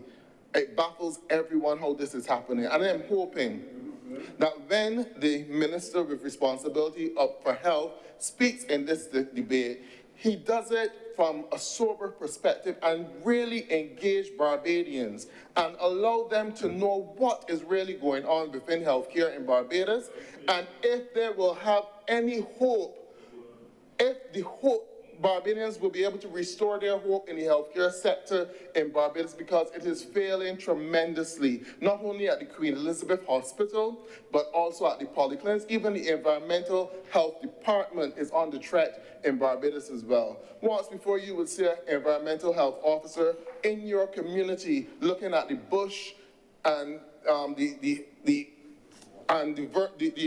rodents and all of those things at least every quarter. No, you probably see them once a year because there are not enough staff to do it. All of these are things that need to be addressed going forward in this country, Mr. President. And as the Democratic Labour Party, if the Honourable Minister does not know how to deal with it, the Democratic Labour Party does. And we will put the plans in place when the time comes. And we will share, and we've already shared freely with you some of those steps, but the people of Barbados need to hear from you, from the Honourable Minister of Health, what are the plans to save the healthcare sector in Barbados. Mr. President, I now come to the Ministry of Transport, Works and Water Resources. I looked at this ministry because when I looked at these estimates, and the amount of money which was anticipated to be spent in this country, I said to myself, this seems to be an election estimate based on the amount of money which was allocated in certain ministries to be spent. And the Ministry of Transport, Works and Water Resources is a classic example for that. And this is important for us to look at during this appropriation debate, because there is no metric to monitor and evaluate the performance of the Ministry of Transport and Works. If the ministry tells you that they're going to spend $2 million to repair roads, we don't know how many kilometers of roads would be done with that $2 million, or none of that information is provided. You don't have a gauge. You don't have a gauge of how many roads will actually be done by the ministry in that particular time, especially if the work is done by MTW. Because we do know that the money will be expensed by MTW to do a road. All of the material will be placed there for the road. The laborers will turn up every single day, meaning that they're being paid. And the road is expected to be finished by the end of the financial year. And from the start of the financial year to the end of the financial year, you can't see anything being done on it, but money was spent. And then the next financial year, another set of money will be allocated to fix or repair the very same road. So that is the point that I am making, that there is no metric to monitor and evaluate the performance of the ministry. So it's a classic way for campaign financing, making it into the pockets of friends and family. Senator Warren, you are well aware of the rules, and you know, the rules are not only clear, but let us also be clear with the broadcast of the messaging, even though of the speeches, even though we will say straight from the record, senators are exploiting the reality because the matter has gone there. I will not let you do that. You know that you can't do that. Leave that for when the platform is mounted and you are out there. That is for another purpose. Please withdraw that. Have it struck from the record. You cannot accuse a party of election financing through road works and all that you said. Let us please respect the rules and the standard orders. There you cannot impute improper motives to members of either house in your speeches. Thank you, Mr. President. I'm so guided by your ruling, and I will continue, Mr. President. I withdraw the comment. So guided by your ruling. Yes, proceed.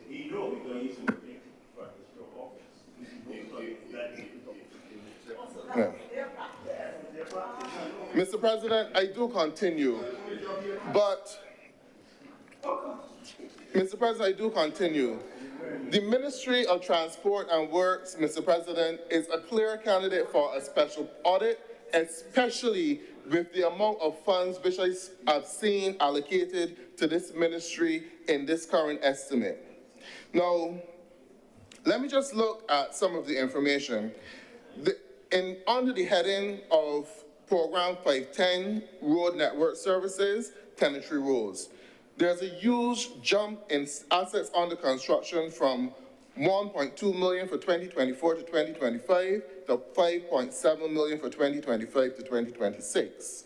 Now, this ministry in 2023 to 2024 was only able to spend $224,000, not million, $224,000 in a year for this same project. So I would really like to have a clear explanation of how $5.7 million can now all of a sudden be allocated for this ministry when the practice has only been able to spend $224,000. Those are things that are alarming and suggest to me that this is an election estimate. The same argument can be made through the actual expenditure. This is for the next program, Program 498, Road Rehabilitation through CAF. Well, I do know that you got CAF loans, so maybe you would be able to do more expenditure under that. But the actual expenditure in 2023 to 2024 was 8.9 million. The allocation was almost double in 2024 to 2025 of 15 million. So I would really like to know how much of that was actually spent during this period. It should have been in the midterm review, at least the start of the spending on that project. The next program, Highway Construction and Maintenance Services, which I find most alarming, Mr. President.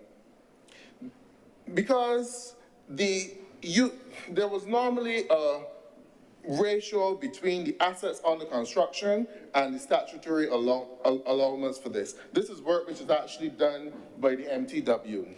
So, for example, in 2023 to 2024, the assets under construction was $27 million, and the statutory personal emoluments was $12 million, so almost a 2-to-1 ratio. When you look at 2024 to 2025, the assets under construction was $14 million, and the assets under construction would go towards the purchase of the materials because they need to have the materials in order to work with. $14 million, and the personal emoluments, $10 million. So you can almost see the relationship. But now you come to this current estimates. The assets under construction is $13 million, but there's this massive increase in the personal emoluments of $14.2 million. So you're going to employ more people to do less work. That is what this is saying to me. So I would be glad if you can give some sort of explanation of this election math within the estimates, Mr. President. In my opinion, the ministry is a prime candidate for a special audit by the Auditor General. And I would hope that, I know that Senator Nurse yesterday made mention of the function of the Auditor General. And he was corrected by the leader of government business, Senator Cummins, in saying that the Public Accounts Committee last met in June of 2024. But what Senator Cummins failed to elucidate about is that at that same meeting, now the Public Accounts Committee is set up to scrutinize the accounts of the government. So it would make full sense for the opposition to have the right to put on the agenda the accounts which they would want to scrutinize, not for the government to want to make the agenda of what they want the Public Accounts Committee to look at. And Senator Cummins don't have to rise on a point of order because I do know that she led the charge on behalf of the government in making sure that the agenda which the chairman of the Public Accounts Committee wanted was not addressed, and therefore wanted the Public Accounts Committee to look at matters Mr. Chairman, I raise on a benefited point of order. the government. What's the point of order? The Honourable Chamber, the Honourable Senator is misleading the House, and I do not think it is not deliberate. It is deliberately so at this point. Mr. President, to the best of my knowledge, I just want to be clear, I could be wrong, and I'm subject to correction, but I do not believe that the Honourable Senator sits on the Public Accounts Committee at this time, because to the best of my knowledge, the Honourable Senator joined the Senate after the last meeting of the Public Accounts Committee, and therefore is not privy to any contribution which I made. So that's the first point. And therefore he cannot speak about a matter of which he does not have first-hand knowledge. The second point that I would wish to make, but I will make it during my wrap-up a little later on, is that the agenda of the Public Accounts Committee is in fact set by the members of the Public Accounts Committee. The meetings are called by the chairman of the Public Accounts Committee, and I can say without equivocation, Mr. President, in this honourable chamber, that the chamber has a chairman of the Public Accounts Committee who is the leader of the opposition. The honourable member does not sit on that committee so far, Mr. President, because he joined the Senate after the last meeting, and despite this chamber meeting in Management Commission to appoint the honourable member who just spoke to the committee, he has not had the opportunity to sit on the committee, not by my own doing, but by the fact that his own leader has not yet called the meeting to which he can attend, Mr. President, since last year. Thank you. Please continue, Senator Warren. Thank you, Mr. President, and thank you, Mr. President. And for the record, the meetings of the Public Accounts Committee are carried live on the Parliament's Mr. website. President, I rise on a point of order again. What's the point of order? The honourable senator is misleading the chamber. The meetings of the Public Accounts Committee are indeed carried ordinarily on the YouTube, but these meetings were held in camera. There is a Hansard record, however, and so these meetings were not broadcast. I intend to speak about those meetings a little later on, but the honourable member has no way of having seen these meetings which were held in camera in this chamber. Please press on, Senator Warren. Thank you, Mr. President. But just to give explanation to the question that Senator Nurse would have raised, the Public Accounts Committee needs to have the liberty to focus on its agenda, to bring matters which they believe need to investigate matters in the government. And if the government, which has the majority on the committee, does not allow the chairman to be able to have the leeway to actually set the agenda and bring the matters which need to be discussed, this is where this country will run into issues. I rise again on a point of order. The honourable senator is misleading the House. It is to my certain knowledge, because I, unlike the honourable member who is speaking, I sit on the committee. I sit on the committee, so I don't speak about second-hand information. Mr. President, the honourable leader of the opposition has indicated that he would wish to discuss a matter which is not before the Parliament. The item that the honourable leader of the opposition is speaking about from the length and breadth of Barbados has not been laid in the Parliament, and therefore the Public Accounts Committee cannot put it on its agenda. And so I believe the honourable member needs to withdraw that statement again, because even though it has been said on other platforms outside of this honourable chamber, here we have to be accurate for the record. Please wind up, Senator Warren. You have 3 minutes to wind up. Thank you, Mr. President. Mr. President, On a point of order, Mr. President, sir. What's the point of order?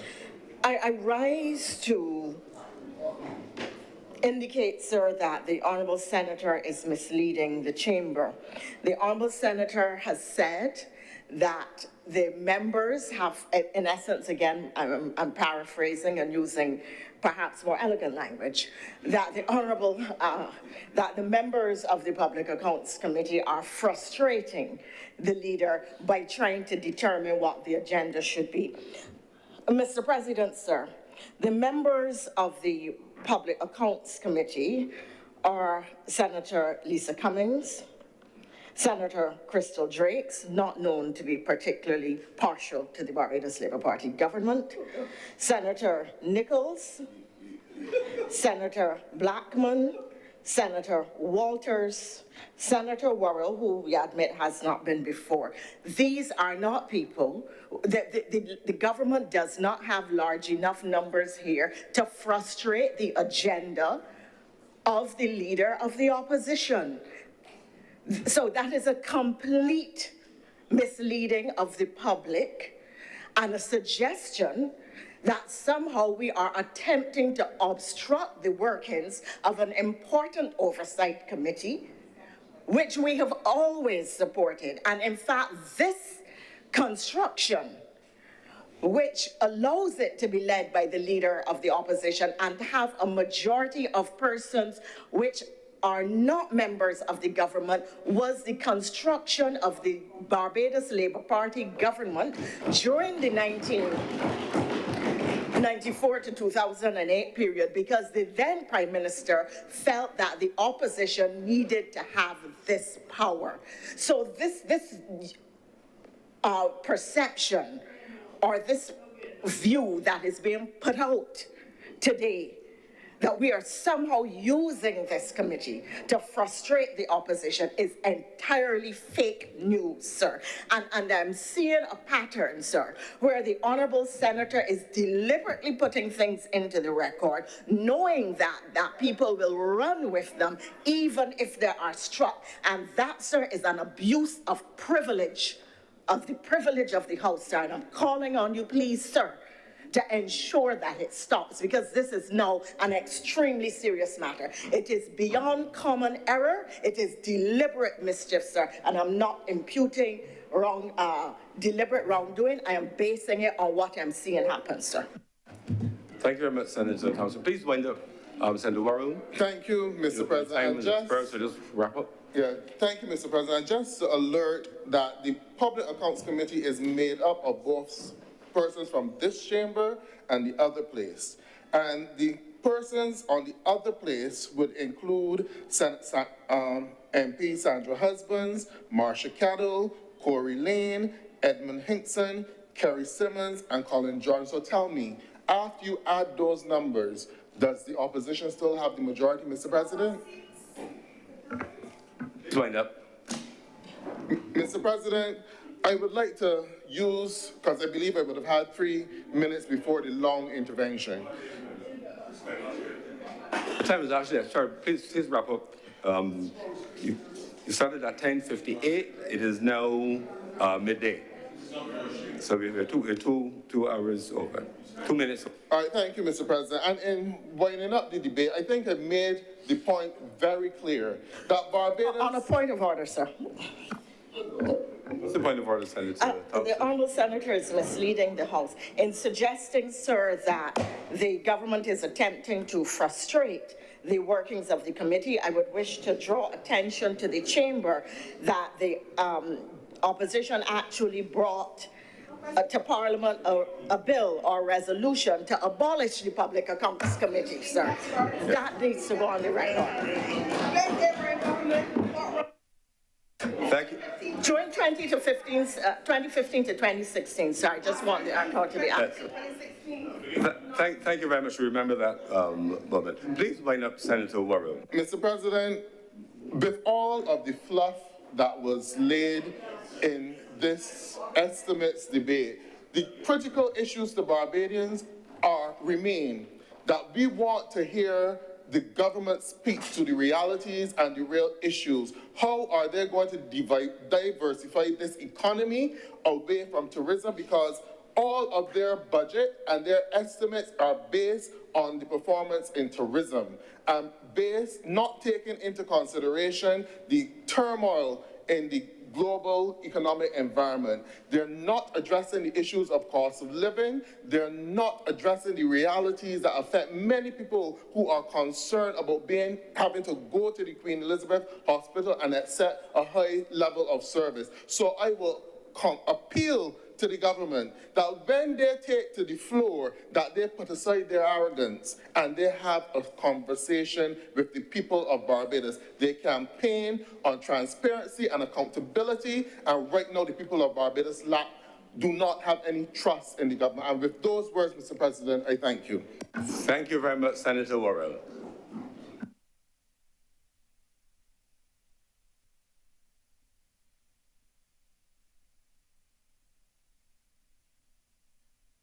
Senator Nichols.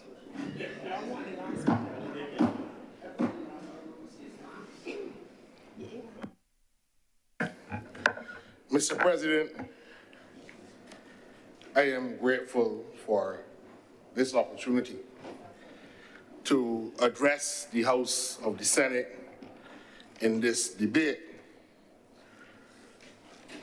So I'm mindful of the fact that this is the 8th opportunity that I have been afforded to participate in the debate on the appropriations bill.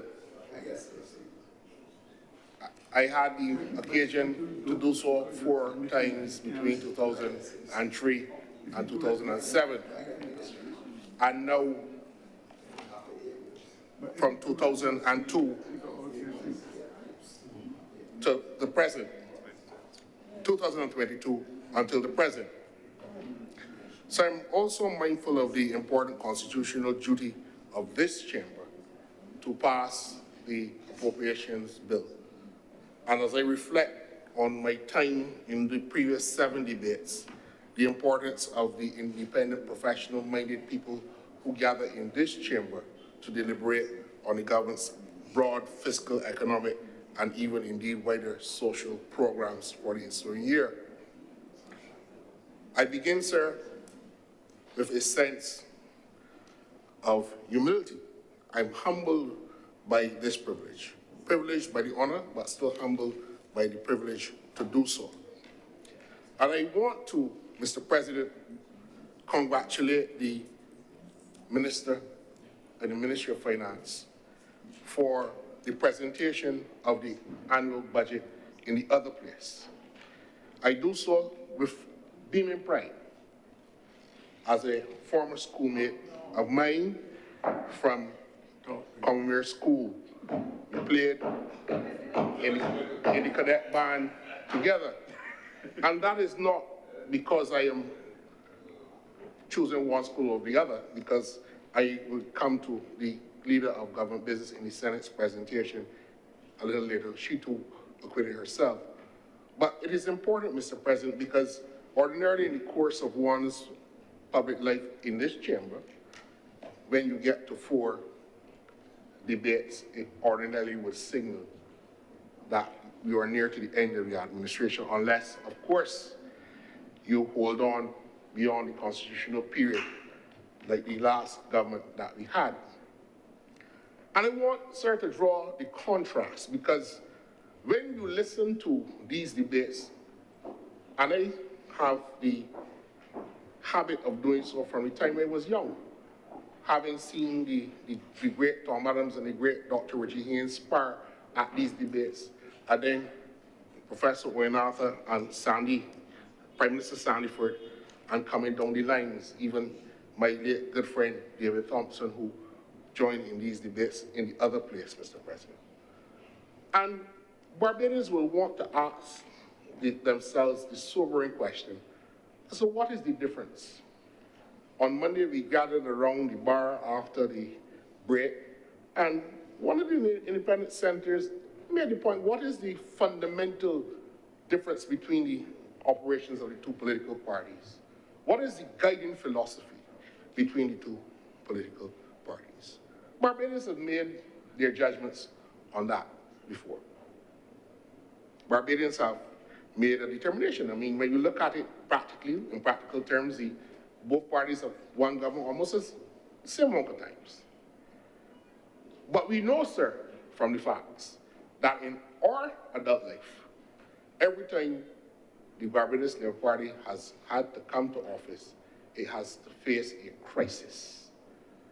The first time was a crisis created by the sheer lack of development planning and focus by the colonial masters of the day, who only had to plan an economy based on the performance of the sugar industry, and bequeathed to us a legacy of underdevelopment in every social and economic sector on this island.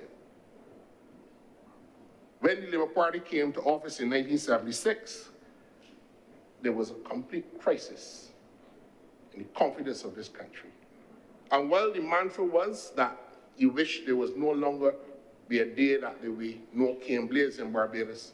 The true diversification of the Barbadian economy, which began under Grantley Adams with the 1950-51 Hotel Aids Act, which saw Sandy Lane being transformed from a sugar plantation to a hotel.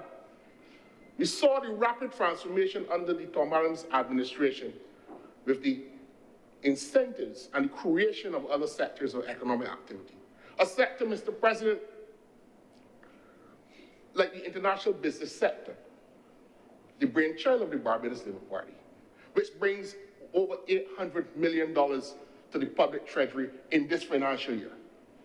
And when the legislation was laid in the other place, Mr. President, you heard that this was for fancy men in suits coming to Barbados. Indeed, the last DLP administration so ignored the international business sector that they merged international business with international transport. So we created a Ministry of International Business and International Transport just because the word international was in the two of them. And we saw the virtual collapse of the sector. We saw the underperformance of the sector. We saw the flight of swaths of international business corporations. We saw Paul Martin, the former Prime Minister, Minister of Finance, and Prime Minister of Canada, whose large businesses were incorporated as international business companies in Barbados. And he gave up the premiership of that country because he could not withstand the scandal that the blind trust created in favor of his sons was sufficient for the Canadian public to take. But he moved that business, which poured millions of dollars into Barbados Treasury, out of Barbados because of the blacklisting that ensued because of the inertia and inactivity. But this was a sector, Mr. President, that was foo-fooed and never thought of. When you, sir, became the minister responsible for that, I remember very clearly a lot of what the then opposition leader called it, technobabble, was what it was referred to. Now we're hearing it fluff. But when we talk about the diversification of the Barbadian economy, name a business policy other than summer camps and bus fares, free bus fares, that the Democratic Labour Party has brought to the enfranchisement of this country. Name one. Name one sector. Tourism, the backbone of the Barbadian economy. They want us to diversify from tourism, but they haven't told you to do what, you know? Because, Mr. President, I want you to understand that this is a grievance politics being practiced by the DLP and has been traditionally practiced by the DLP. The same way they told Grantley Adams that we do not need a deep water harbor because it would put the lighter men out of work. The same way they told Tom Adams that we don't want a highway. The same way that you get the picture that I'm trying to paint, Mr. President. And they list all of the grievances in this society and jump on a soapbox and this is Len. And I have given up flour and things that look fluffy, so I'm not dealing with you. Not dealing with you today.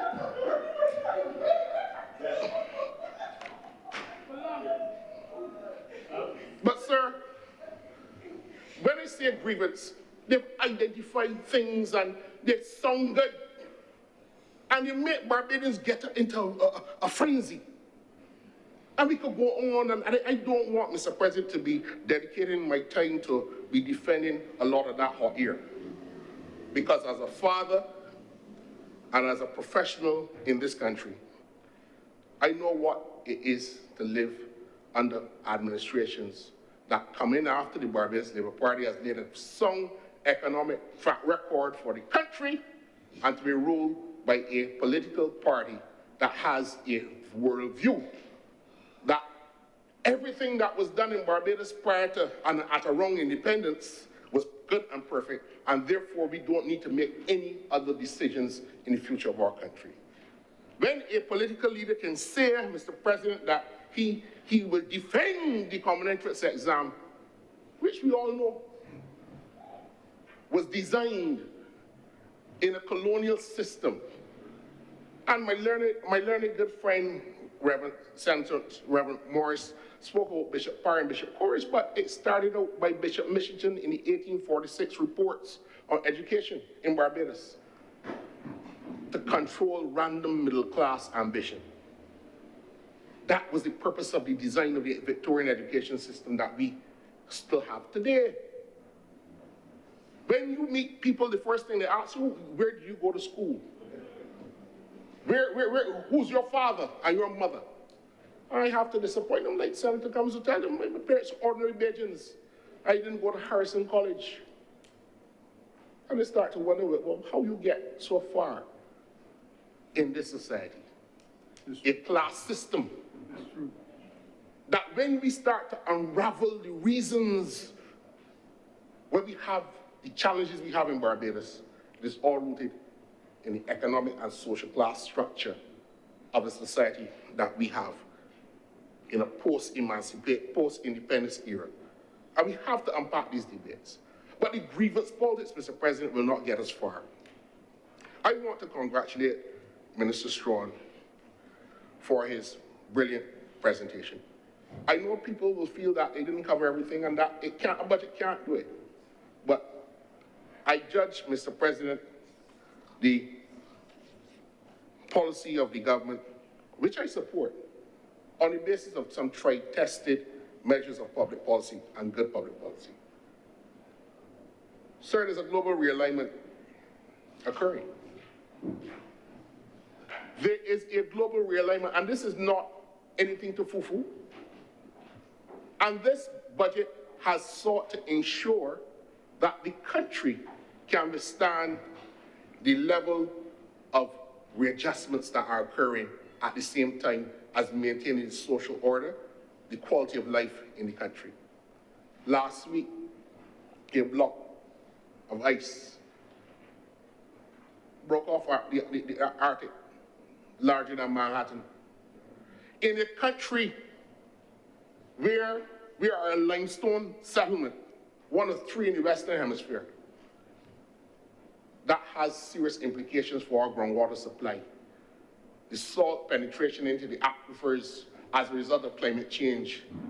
We could shout about the QAH and all the roads and the schools and all these things. But if we cannot shore up our coastlines, our near-shore environment, and our marine environment as a result of a climate change phenomenon that is being ignored by the Western powers and the European powers that want to ensure that the warming of the climate can allow them to access the hydrocarbon reserves in the Arctic and those places. And that is not being alarmist, that is a fact. Because the President of the United States of America says, drill, baby, drill. And therefore, Alaska and the Arctic and now Greenland can be the basis for the techno-oligarchs who now stand proudly in the White House, commanding the President of the United States of America to do as they demand. Drill, baby, drill. Barbados has to suffer the consequences of that. So when Barbados has to choose, Barbadians have to choose between a political administration that brings climate resilience into the core of the budgetary proposals and what we have to do as to realign our strategies. We can hear the discussion coming from the other side. There is a decisive difference. Mr. President, we are witnessing the end of the current global capitalist system, in my view. And I say that because I had the benefit as a student to study Andre Gunder Frank, Emmanuel Wallerstein, Herbert Duke, world system theory. This capitalism cycle is coming to an end. Yeah. The settlement that occurred in the mid-20th century after World War II has now exhausted is bursting at the seams, and we are seeing a resort to inward economic and military interests by the great powers of the world. We are seeing the rise of the billionaire class who have doubled their wealth since 2020. And their interests have now become the interests of the most powerful nations in the world. We are now, Mr. President, the slaves to the technology owned by the Bezoses, the Zuckerbergs, and the Musks of the world. We have to log in. And we are now, sir, competing in a world where we are not using our labor and our capital to build goods and services, but even the people who manufacture have to forfeit 40% of the cost of the good to sell it on international platforms like Amazon. You imagine that? So the surplus is not going back into the owner of capital who has invested. That system of economic organization of the world is now coming to an end, Mr. President. And the country has to understand that Barbados cannot stand splendidly in isolation. And when I began this journey in public life, Mr. President, I have started to look at certain things which will guide my perspective on how I engage in these matters. And I often go by a quotation, and if you speak to me on social media or in WhatsApp, my message is simple. The world is what it is. And men who are nothing and who allow themselves to be nothing have no place in it. Those are the words of V.S. Naipaul in the introduction of his book, A Bend in the River, describing the tragic journey of the human circumstance. The world is what it is. Men who are nothing and who allow themselves to be nothing have no place in it.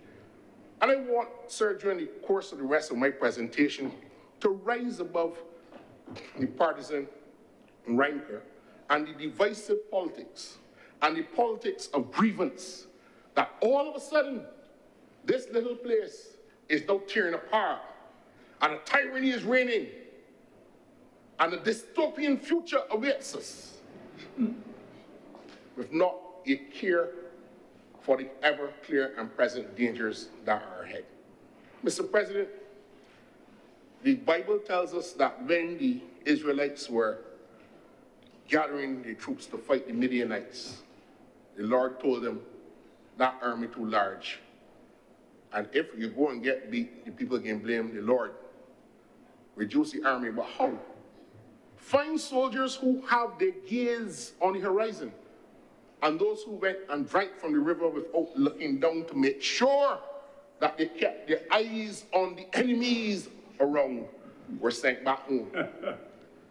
Mr. President, I say to the people of Barbados, this government will drink from the river, but we will keep our eyes, gaze, and fix on the international, regional, and local environmental considerations that we have to face. And that is what motivates the budget.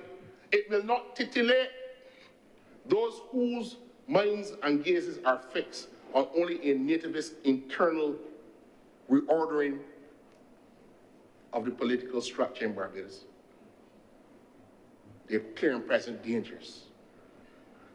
Mr. President, climate resilience has to be built in to what the government does. And the clear contrast between the Barbados Labour Party and the Democratic Labour Party is after Hurricane Beryl, the opposition leader told the country that we should have moved all the boats in Barbados to St. Thomas and put them on the highlands so that the boats will not be affected by a storm.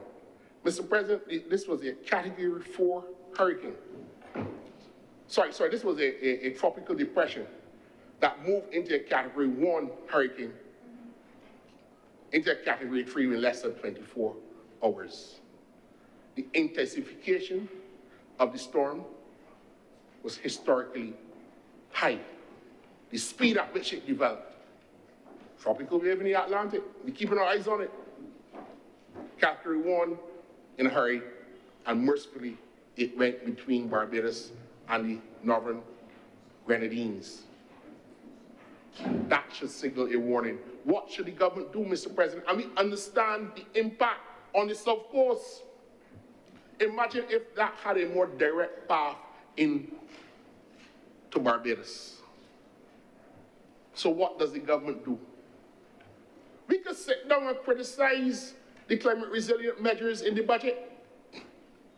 What does a responsible government do? St. Thomas don't want no deadwood, but you want to carry all the boats up to St. Thomas. Like if that is a practical solution to a real problem. That is the difference between the two political parties that govern the country, Mr. President.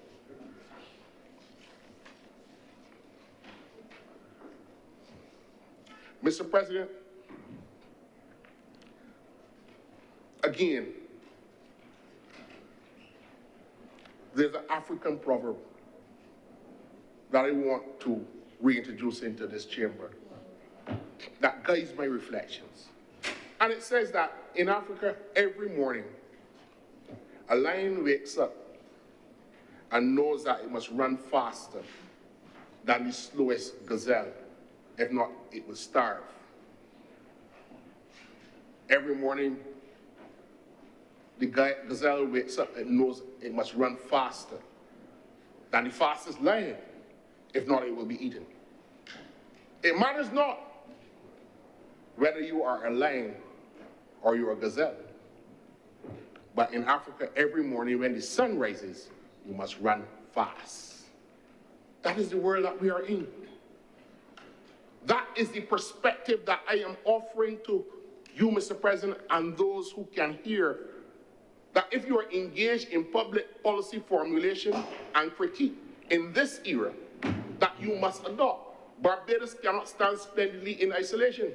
And when the divisive politics of discontent and of grievance is mounted by the other side, they will tell you things like the Prime Minister always traveling. But I am seeing international leaders coming to this country to engage with Barbados. I am seeing the Prime Minister of the largest and most popular, when I say largest, I mean in terms of most populous nation in the world, India, coming directly to engage with Barbados. I'm seeing the African continent responding to Barbados, championing causes, joining in chorus with the Republic of Barbados on important global issues. The Prime Minister of Barbados has received the Kofi Annan Award, the Nelson Mandela Award, United Nations Award for Global Excellence. If you go on the United Nations website, Mr. President, you will see that the global leader in relation to climate and bringing a difference in terms of the restructuring of global financial architecture. When this government, Mr. President, negotiates climate debt swap, the Green Climate Initiative, debt for nature swaps, and the debt, I can't remember the name of the term now, but in terms of what you get in relief, the debt relief clauses, 20% of our GDP unlocks $2 billion. If we get hit by a major catastrophe, it unlocks $2 billion. We don't have to pay loans for 2 years. That is because we understand the realities, the world is what it is. And men who are nothing and who allow themselves to be nothing have no place in it. The decisive difference between the two political parties, Mr. President. The decisive difference. That African proverb between the lion and gazelle, Mr. President, emphasizes the constant struggle for survival. And as a small island state, we want not to see ourselves limited by the inhibition of the small geographical size of our landmass. We are a large ocean state. We are a large ocean state, and therefore we have to see ourselves as showing the world our capacity to function in a new environment in which we see ourselves differently. Mr. President, that African proverb highlights the need for continuous effort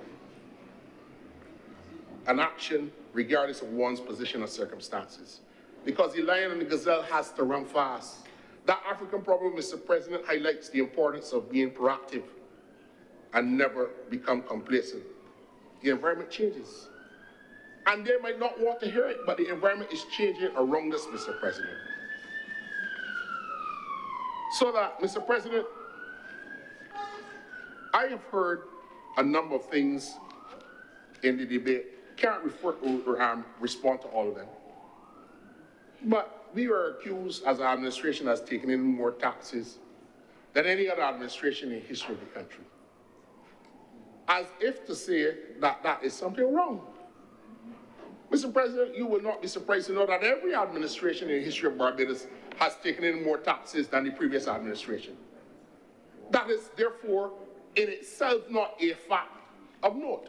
But when you hear the opposition members, particularly the ones in this chamber quoting statistics, I always remember what a senator in this chamber, a former senator in this chamber, when he taught me statistics at the university, that is Senator Tyrone Barker, always used to tell us. Statistics, he was quoting George Bernard Shaw. Statistics are like a woman in a bikini. What they reveal is interesting, but what they conceal is vital. So when you tell the country that we have taken in more taxes than the last administration, you're revealing that the last administration also took in more taxes in 10 years than it went after administration in 14. But you don't tell the country that the size of the Barbadian economy under the Van der Steur administration was smaller than the size of the economy under Tom Adams. So we are not getting into real economic assessments and forecasting. When you tell the country that we are taking in all these taxes and the increases in taxes, tell the country that this administration reduced income tax. Tell the country that this administration reduced land tax and corporation taxes and remove the inequitous national social responsibility levy that could not get Barbados out of the fiscal challenges that led us to the door of the IMF. And when they speak, they must say to the country, no one has explained, when they called elections in May 2018, they were telling the country that the debt to GDP ratio was 137% of GDP. We came to office and found that that was not so. We had a Eurobonds payment due weeks after that the country didn't know. We were at the brink of devaluation. And the first time we had to default on the international loan, not because of anything that we did, because for the last 6 or 7 years, the central bank was forbidden to publish the economic reports to the country. And we only got that information from the IMF assessments, not from the central bank reports. There was no tyranny then. There was no tyranny. And everybody in Barbados is still silent, but I understand Barbadian people. That is what happened to them for the last 2 election cycles, because they forbade the central bank from publishing financial reports. On a point of order, Mr. President, Yes, that Senator Nichols is misleading the House. At no point in time, if you go on the central bank website, you will see all of the financial reports on a quarterly basis during the period of between 2008 to 2018, when the Democratic Labour Party was in office. So Senator Nichols is misleading the chamber with that statement that we forbid the central bank from publishing economic reports. Thank you, Senator Worrell. Please proceed, Senator. Thank you, Mr. President. I don't think the senator is listening. I said it forbid him from publishing. The fact that they're there now doesn't mean that he did not forbid him from publishing. Exactly. The governor of the central bank came out with a different analysis and said this is not the report that in traditional form Barbadians can remember. And the reports are there, Mr. President. I happen to know that they fired the central bank governor because he told them, well, we're going to stop printing money now. I remember having told the IMF that we would stop putting pressure on the central bank governor and publish for the IMF consultation an amendment to the Central Bank Act. They turned around 2 months later and fired the central bank governor because he stopped them from printing money and running up the deficit to the Central Bank of Barbados and putting pressure on the foreign reserves. That's when they went to the National Insurance Fund to fund not developments like the schools that Senator Walters wants and the hospital that Senator Worrell asks for, but to pay public service salaries, Mr. President. In those IMF reports, the $1 billion write-off for NIS, you know what that was? That was the government of Barbados under the DLP spending the national insurance money to pay salaries. That there is nothing to show for it. And that is a fact. Tell the country where we didn't come and lick out $1 billion of the national insurance. We had to restructure all of Barbados' debt and write off all of what we had to write off in respect of owing to creditors. Everybody had to take a haircut.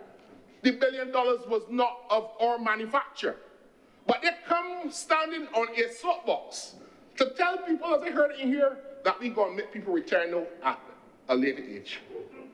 Now, let us be real, Mr. President. You have a shrinking population. You have an aging population. So that the rate at which people retire is happening faster. So it means that you have more people living longer, having to get Social Security benefits that are being replenished by a smaller working population. And as a responsible government, there are three options. You either decrease the benefits to the people who get them or when they retire, you increase the contributions to the people who are working, or you defer the benefits. Three options. I haven't heard them come up with any, but we are wicked by choosing the one that is more palatable. Because the truth is that if Barbadians are living now well into the 80s and 90s, more of them I should say, it means that your retirement age, if it goes up by 2 or 3 years, is not going to interfere a lot. I know that has made people uneasy because there's a mental adjustment. You have to prepare now to work a little longer. But there's nothing that stops someone from retiring early. It's just that you will not be able to draw the maximum if you do not have the required years in. But the decision was not done out of spite, sir. The government took the decision that we will not reduce the coverage of benefits that Barbadians get from the NS. The government took the decision that we will not increase the contributions of the working people to pay for that adjustment. That is the decision that we made, defer. If they come up with a better option, and they were in all the meetings that we had in this chamber where the experts, the actuaries came and told us what we had to do. Sir, this economic transformation is continuing, is on the way, it's continuing. The recovery, sir, is behind us. It is time to deal with the transformation of the Barbadian economy. We have had, sir, the move from junk to 15 quarters of economic growth. We have seen, sir, the Bridgetown Initiative 3.0 being embraced by countries all over the world.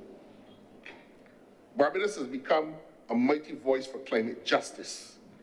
If you go on UN, Google UN climate change, climate resilience, and they have on the front page, Barbados has become a mighty voice for climate justice. We're one of the most vulnerable countries to climate change in the world. This budget deals with climate adaptability and resilience. We face a debt crisis, which makes investing in climate resilience more difficult. And these measures in the budget address these concerns. And just as Sir Louis Tal used to say to us before, if you pave all the roads in the country and they're not leading anywhere, you're just going around in circles. We have to deal with our climate resilience. We have to take it on as our own mission, because we are not going to get any ease from the man with the drill, baby drill philosophy. And the countries in the world that want to empower those who have doubled their wealth since 2020. The Barbados Initiative, the British Initiative 3.0 represents a radical rethinking of the global financial system, speaking to debt relief and new lending and private sector investments. The minister in the Ministry of Finance in the other place, Mr. President, spoke to the Barbados investment plan. And I heard Senator Malilu, and I want to assure him, sir, that the Barbados investment plan, which was published by the government last year, speaks to raising $26 billion to fend off, the Barbados investment plan, sir, speaks to raising about $20 or so billion over the next 10 years to deal with the investment infrastructural needs of the country. Now, let me be very, very clear. The government finances its operation by taxes, revenue, or by investment coming into the country from which you can get downstream revenue, or from borrowing. You don't want more taxes. We have a small population that is working relative to the size of the economy that we have and the social services that we have to provide. So we can't tax it out of Barbadians. But as Oinaka taught us, if a certain percentage of your GDP is not being generated by investment, then there will be a decline in the social services in the country. So our approach has been consistent. Yes, we wanted to see a day when there is no longer a cane blade in Barbados. But, Mr. President, what are you going to do? What are you going to do? The Afromix Bank Trade Center is now popular on the minds that we give away the land. When the Right Excellent Aaron Barra, Sir Frank Worrell, and others got on to that plane, flew around Barbados, they were looking for land to give to the University of the West Indies as an investment in the people of Barbados. That site was chosen. The university didn't buy it. It was an investment in the people of Barbados. And when Oinaka saw the importance of the university to the Barbadian economy and society, he told them to go down the hill by the Lazaretta and get all that land and build out the campus. And I want to say to Senator Walters, tell the people of St. Michael Northwest that when they look up the hill at the university, right? They vote for you either.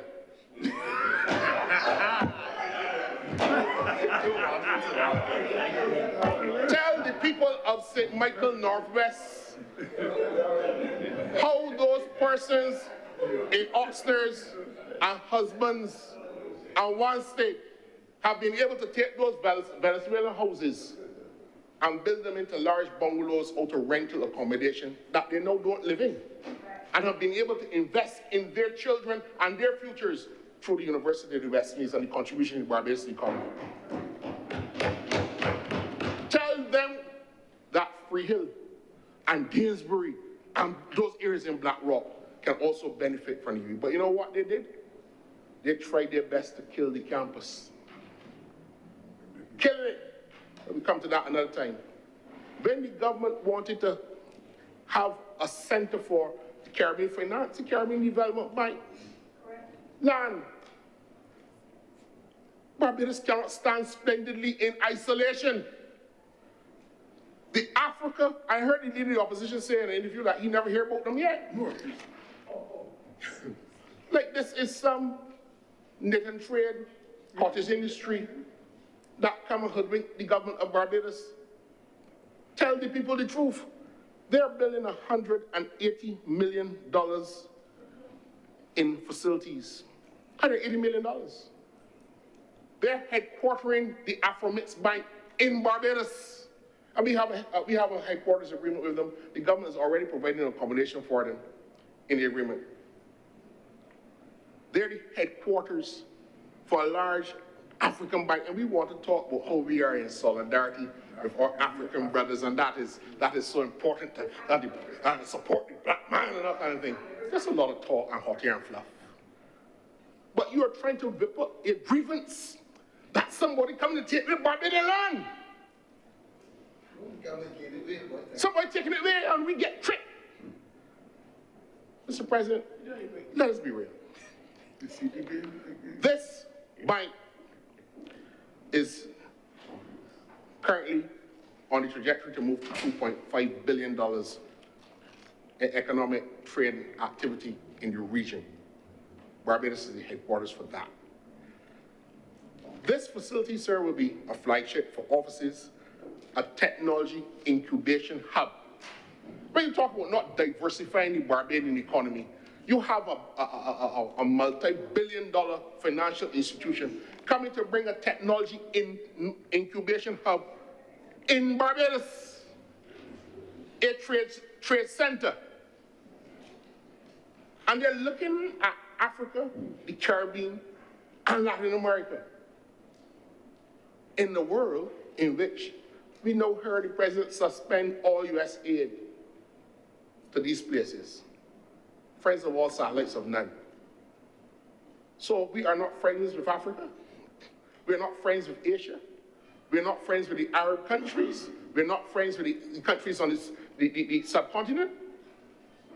This investment in Barbados is reinventing the infamous Mill Passage in a way that we have never taught before. The economic relationship between Africa and the Caribbean and the rest of the world. They have spent, Mr. President, or financially to say, a $200 million hospital in Grenada. This is Afromix Bank. $150 million in roads infrastructure in the Bahamas. $1 billion in local content financing, in a local content financing facility for Guyana's oil and their pipelines. This is a relationship of equal partners that are interested in the advancement and the development of Caribbean people. They are partnering, sir, with all of the governors of the central bank right now with a payment system for the Caribbean so that we don't have to be paying one another for goods and services in U.S. currency, in foreign coin, that we can be able to trade with one another without interfering with a balance of payments. They're bringing their technical capacity to facilitate the establishment of a Caribbean Exim Bank because they have done it, and that is what is coming to Barbados. But just, sir, like how they get and frighten Barbados and tell them the cadavers, don't bring the medical school here. You go down to Lansopine in Grenada and see the transformation of the southern coast of Grenada into a university town, which is a large part of the GDP of that country. But we were told in the 1980s that having a medical school in Barbados, the people bringing in cadavers and Dracula, we importing Dracula, don't have that here. And that was the grievance politics and get Barbados excited of it because they have not learned, sir, or forgot anything since 1966. Their worldview is that what happened when Barrow was prime minister, we should keep Barbados, and that's why you had to suffer through Stuart. We have the same thing coming again. Anything that changes that trajectory, and you know what that is, sir? That is what Alvin Toffler called future shock. A psychological state where the pace of change is happening so fast that you go into a shell. And we have to keep the country stagnant where it is. That is the decisive difference between the Barbados Labour Party and the DLP, sir. We don't see the future shock. We see the world is what it is. We understand that men and women who are nothing and who allow themselves to be nothing have no place in it. We see Barbados, Mr. President, sir, as a place where we engage in the international environment. We run with the hares and hunt with the hounds. We run as fast as the lion, we run as fast as the gazelle because the circumstances can change. Mr. President, the food, the loan that we got from the Afromix Bank, the Cricket World Cup. Nearly a word was said, sir, by the opposition. The economic impact assessment of Cricket World Cup was $428 million impact on the Barbadian economy. I want to get it clear. This is not saying that we earned $428 million, but the impact, economic impact of the World Cup. And this is not done by the Barbados Labour Party or any government consultant. This is done and published by the International Cricket Council. The ICC, through an expert economic consultancy that measures all global sport tournaments in the world. And sir, I am proud to report to this chamber that economic impact assessment of the ICC Men's T20 World Cup 2024 was published in December. Generated a total economic impact of $428.4 million US dollars for the Barbados economy. The economic forecasting and modeling is set out in the detailed report. They use the economic multiplier, which determines the secondary and incremental spends within the economy, as a key driver of the impact. Sir, I want to say this to you. Barbados was only outpaced by the United States of America. The impact to the American economy was $618.4 million. But you know what? That World Cup in the United States took place in Texas, Florida, and New York. 3 different states. So the economic impact, the total economic impact that Barbados had was a 26% share of the total generated economic revenue. The total share of the total value generated by the World Cup, not the revenue. So when we break down these figures, sir, we see that there were, in Barbados, 41% of the people who came for World Cup were first-time visitors. 29% of the people who came for World Cup came more than 5 times. Hosting the World Cup had a positive impact on the image of Barbados. 90% of the people who came felt that hosting the World Cup had a positive impact on Barbados' image. 86% would recommend coming to friends and family. 83% of the World Cup helped to promote Barbados as a sports destination.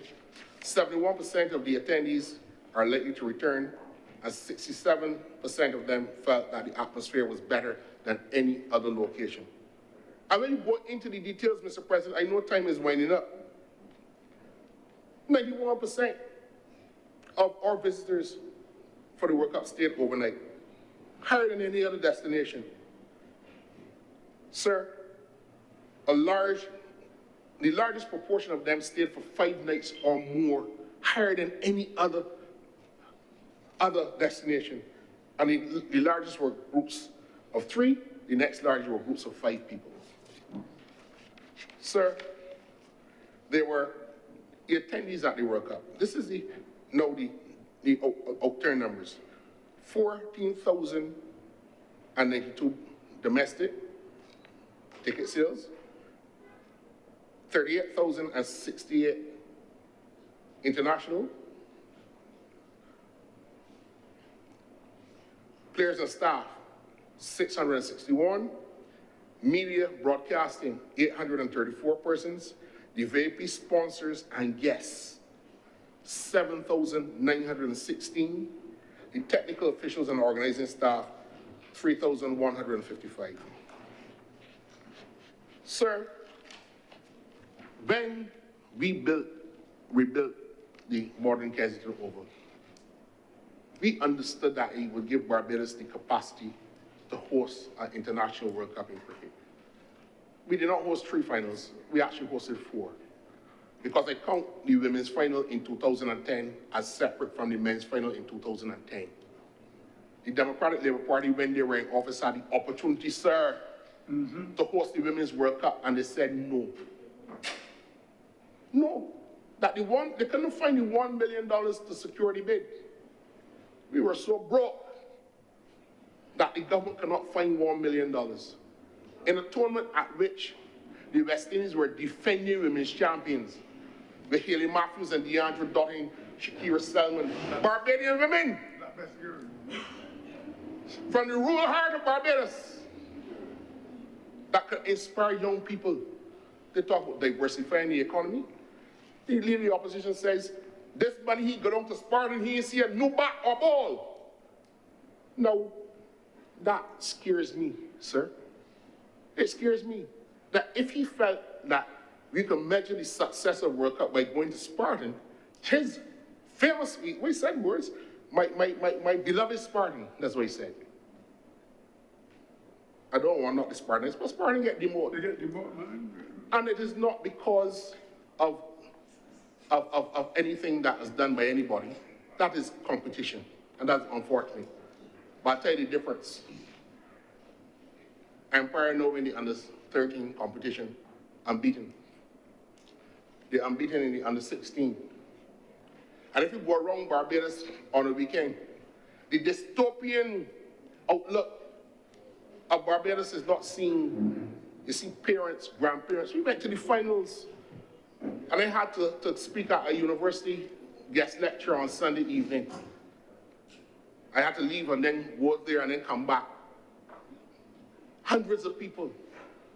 Ball by ball, commentary, people living in festive atmosphere, young people in a laudable endeavor, or national pastime cricket. So when Senator Reid, the Honourable Minister of MIS, speaks about cricket incubation hub, harnessing that Barbadian talent to take us to the next level, to unlock the pathways and potentials for young Haley Matthews and Craig Braffitts to come out of our environment. And I say to the Honourable Leader of the Senate, I went to the St. Michael School. I asked people who are the greatest Barbadians that ever went to that school. I know Nita Barr is first on the list.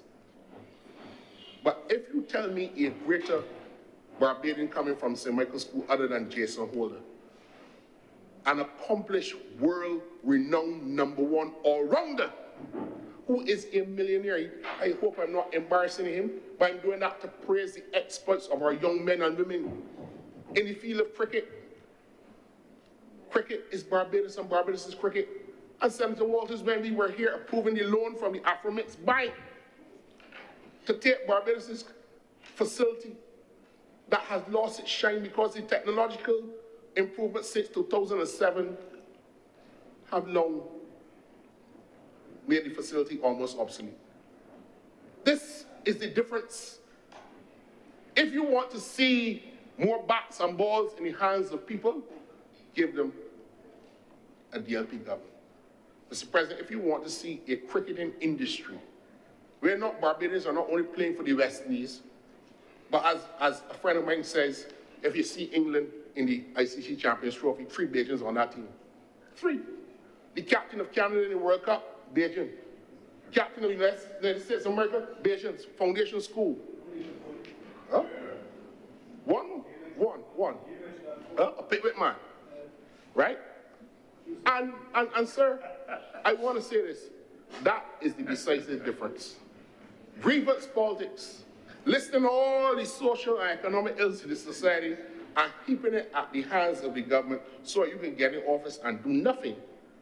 And then say, well, look, the economic circumstances are difficult, the international circumstances are difficult. We can't do nothing. That's what they did under Sandiford and Stewart. And that's what they're prepared to do again.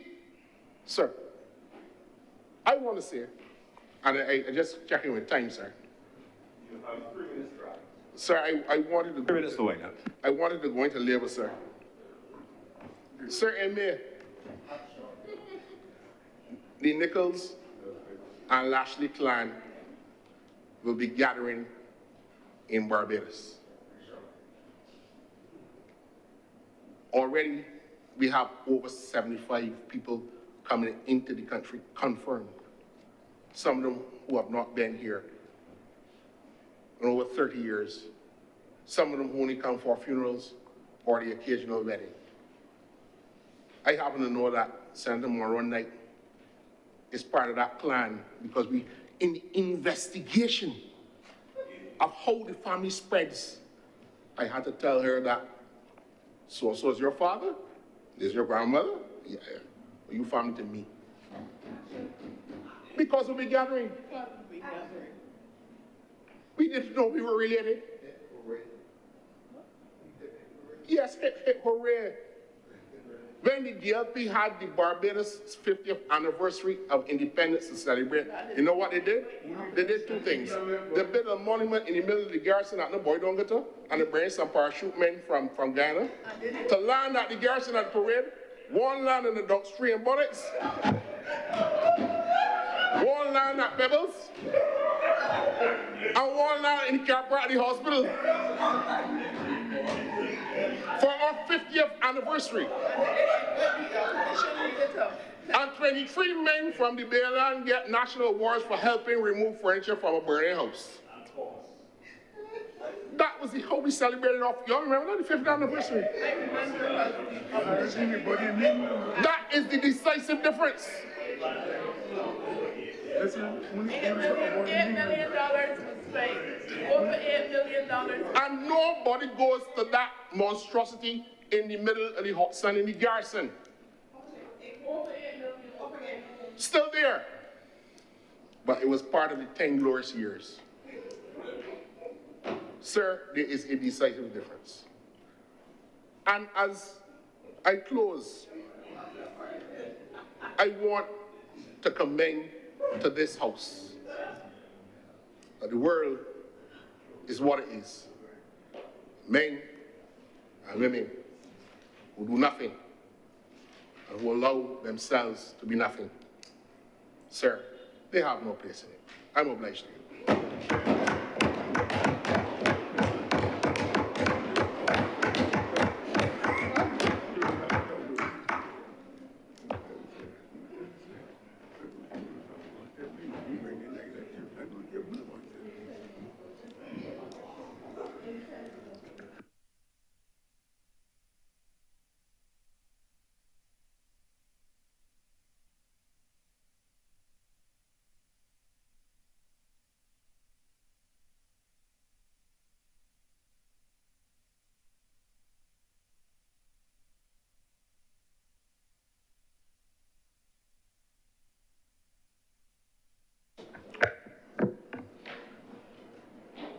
Senator Maynard, please.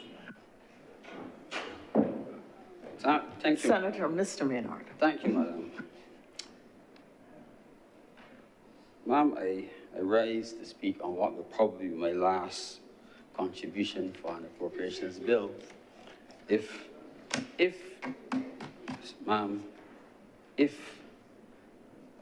the terms and conditions under which I was appointed follow the path that's written down.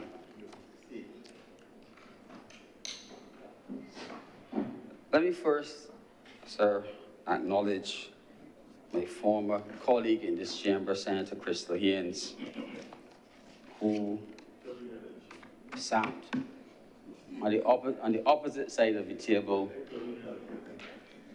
and while we had our differences of opinions, I enjoyed her time in this chamber. I shall miss, apart from missing her contributions, I shall miss her fashion. But I thought, sir, sorry, ma'am, I thought, ma'am, that I should say some things and do it with a quote from a book written by Sir Frederick Smith called Dreaming a Nation. And with your permission, ma'am, I shall like to read it. Permission granted. Please copy the particular quotation so that we can have it as a document. Yes. It's a quotation by Chinua Achebe. It says, there's a great proverb that until the lions have their own historians, the history of the hunt will always glorify the hunter. And that did not come to me until much later. Once I realized that, I had to be a writer. I had to be that historian. It is not one man's job. It is not one person's job. But it is something we have to do so that the history of the hunt will also reflect the agony, the travail, the bravery, even of the lions. I would like to welcome Senator Jonathan Reed, even in his absence, and I hope that his time in this chamber will be productive and shall bring great results. I wish to turn, ma'am, to an area for me that is out of my zone, and it will begin like this. Yesterday, there was reference, probably off when the Senate was closed, to a statement allegedly made by the leader of the opposition in the other place. And I had my own interpretation of that statement. And the statement related to children who failed the common entrance and what it probably said about their past performance. If I take it in its pure sense and interpret it in a positive way, it speaks the truth as to what happens with the common entrance. And it's not an exam that I have ever supported. I have no shame in saying that. What it raises is the question about the adequacy of screening of our children in this country. I will stop here. This point continues on.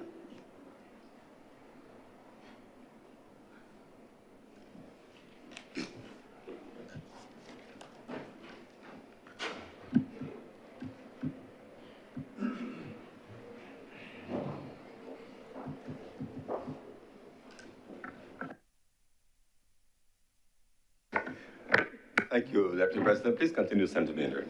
Thank you, Mr. President. Sir, there's no question that the results of this common entrance exam are better for private schools than for public schools.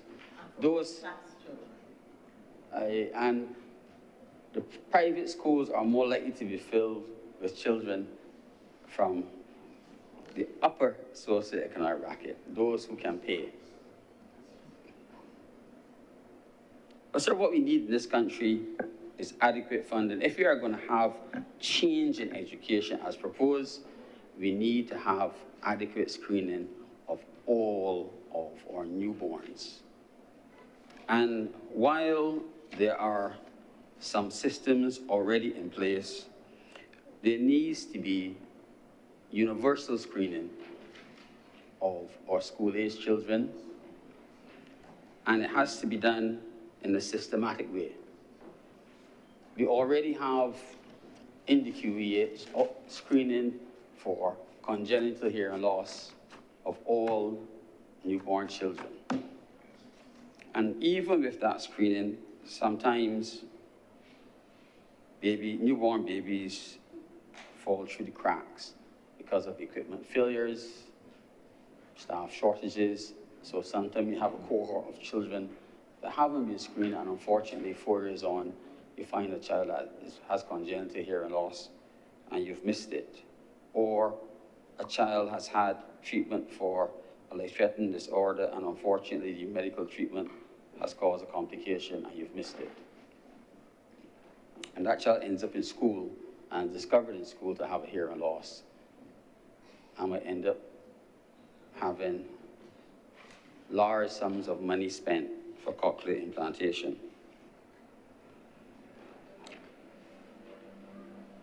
So the ophthalmic screening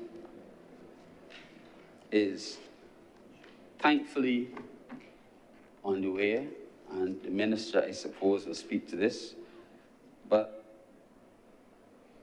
the screening of well children, once upon a time, only the children who had problems in school were referred for ophthalmic screening.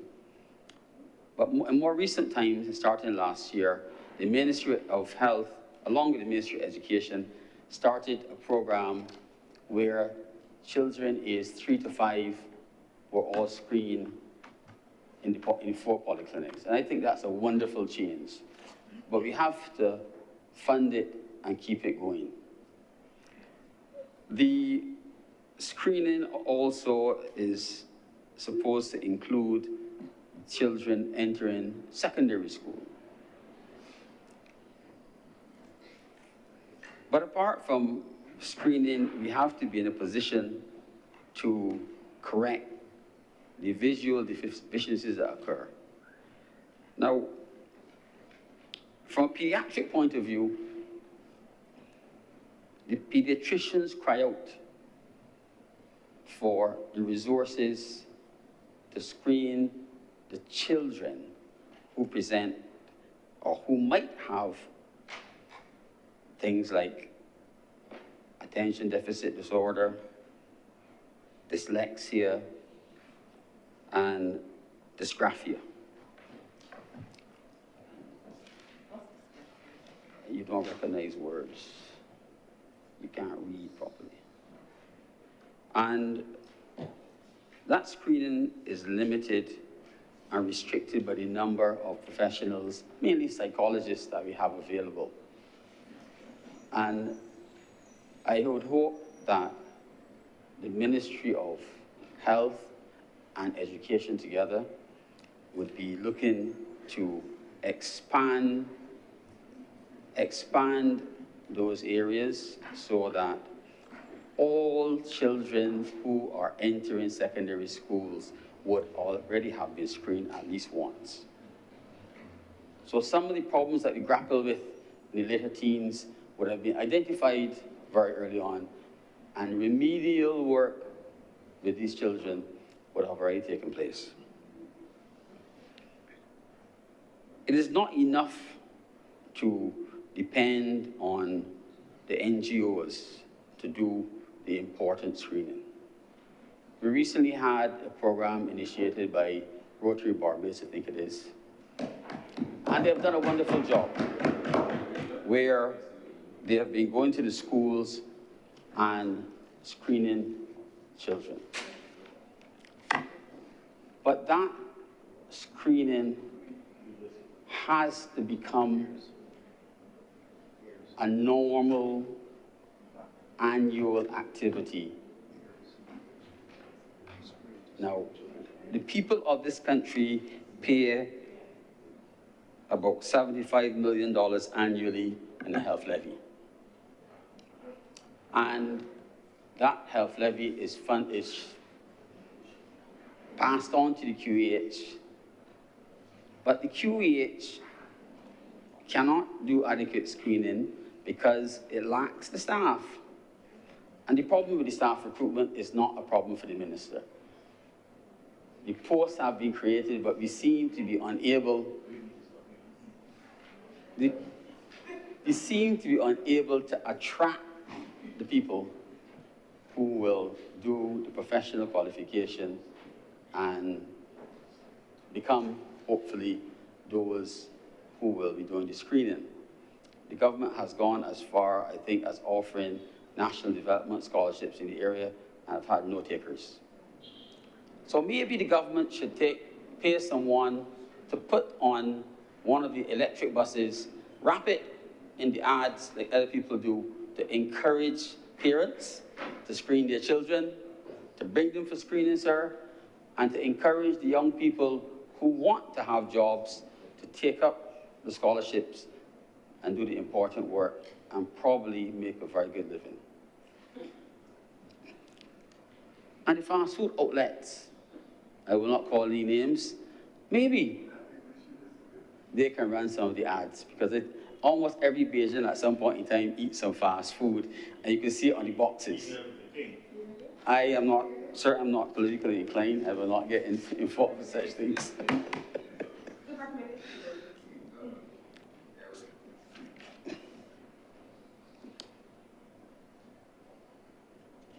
Now, I want to say a little bit about tertiary education.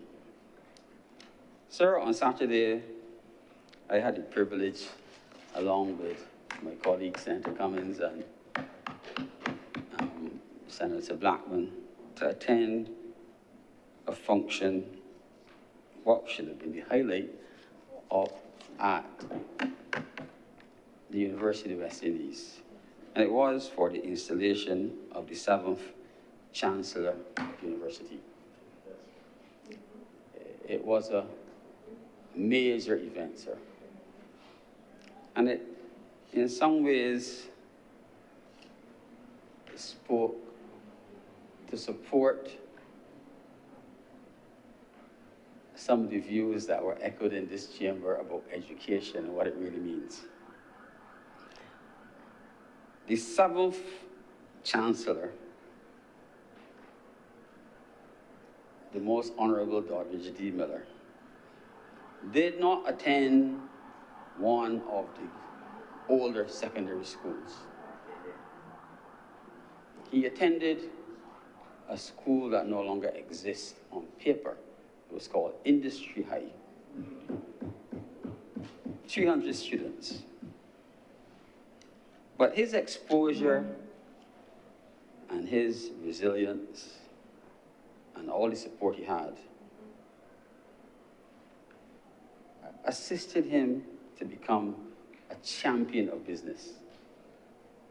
And he's now the Chancellor. And he, sir, is listed among names like Sir George Allen as Chancellor, Princess Alice, Sheila Ramphal, and a few others.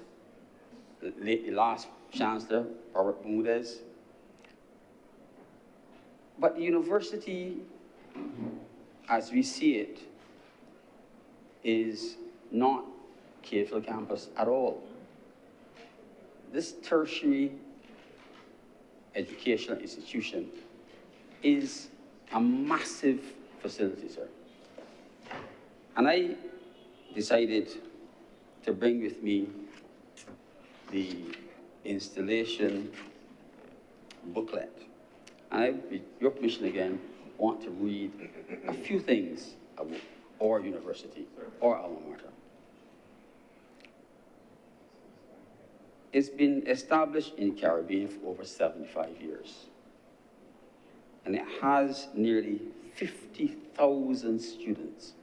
50,000 students and 5 campuses. I don't know how many universities have 50,000 students on their roll. It offers over 1,000 certificate, diploma, undergraduate and postgraduate degree options. That's remarkable in this little Caribbean. And it has a network of over 250,000 alumni. And it's had 25 persons rise to be head of states and 3 Nobel laureates. 3 Nobel laureates in our small, relatively small population. That's a serious achievement.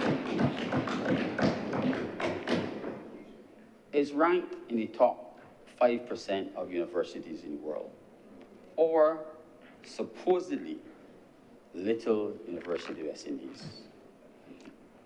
And thirdly, the ceremony culminated with a song.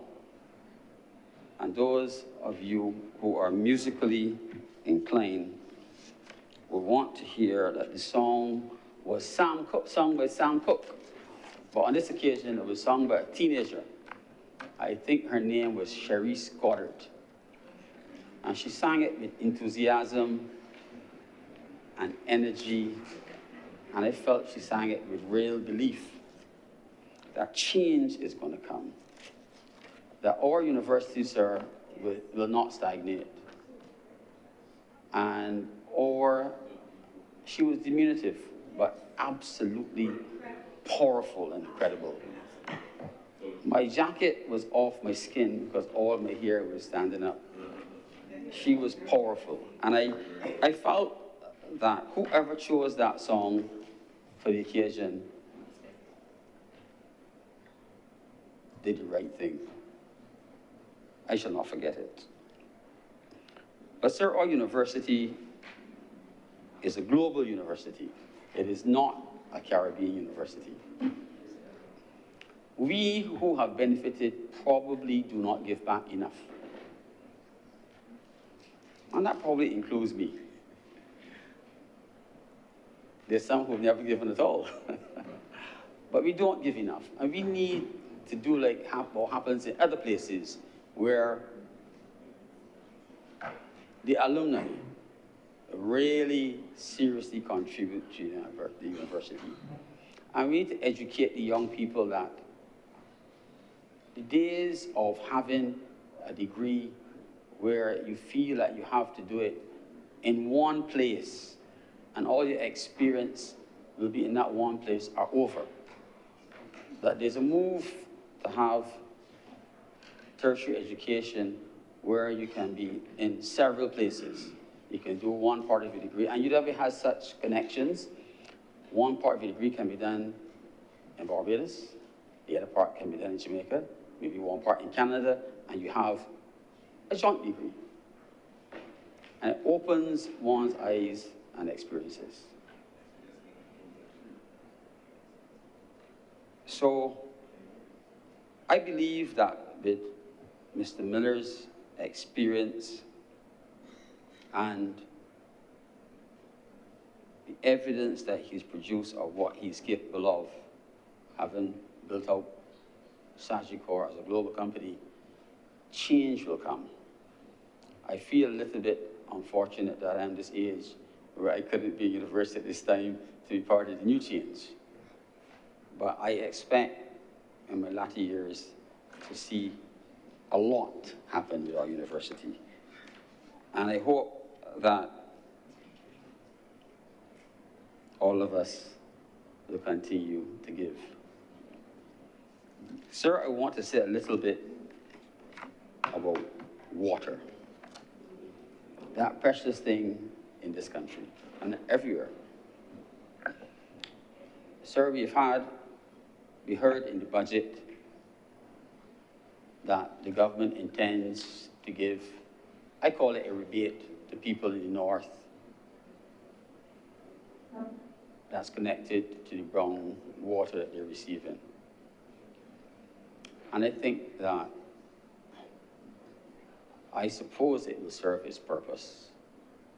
But more importantly, the government is making a serious effort in the mains replacement program to remove the cause, the immediate cause of the problem, the rusty mains. But what I am hoping, sir, is that the government will also, through the BWA, and I believe that they're doing it, do some thorough analysis of the water and make sure that there is no public health issue associated with the water. I say that because 90% of our mains are still cast iron mains. And I worry that the problem that happened in the north could happen anywhere else in Barbados. And then you have a series of major problems. So whatever we find, if it's something that is correctable and we genuinely find the cause of it, we can deal with it. Now, sir, I'm always worried about mains replacement programs and our ability to execute them in a timely fashion.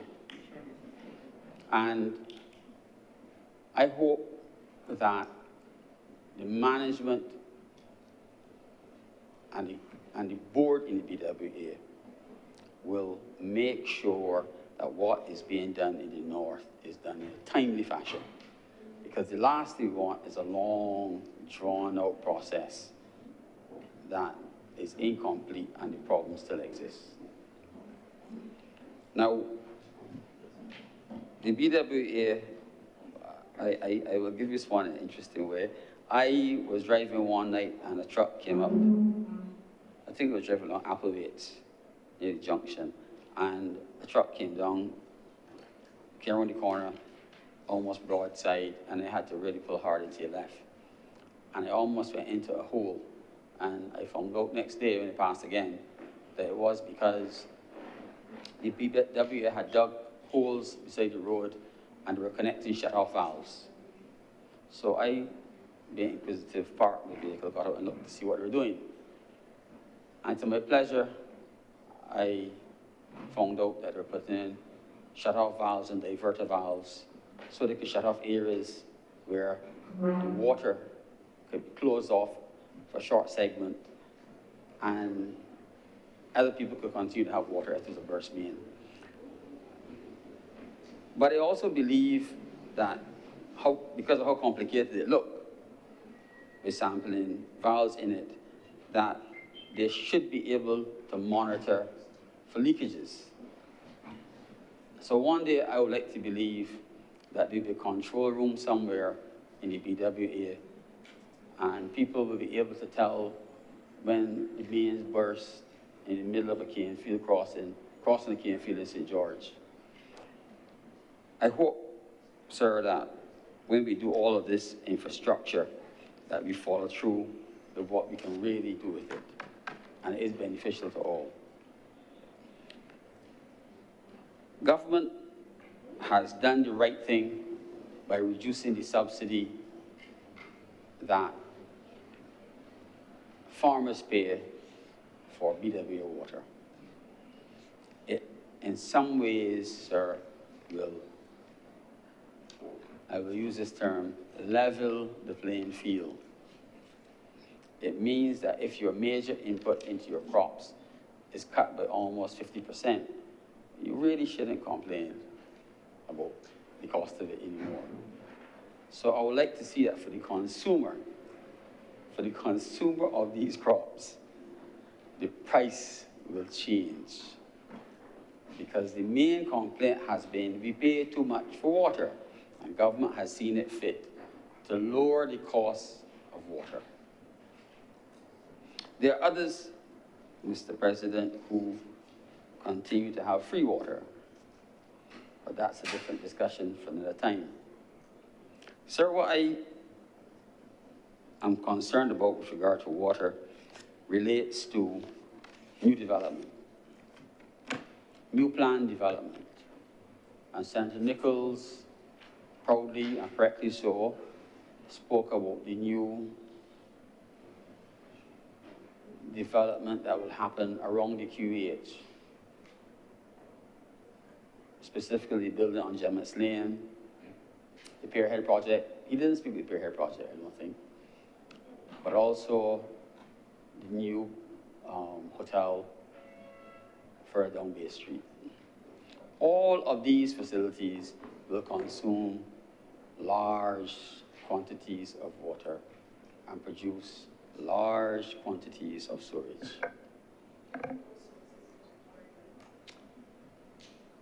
At the end of the day,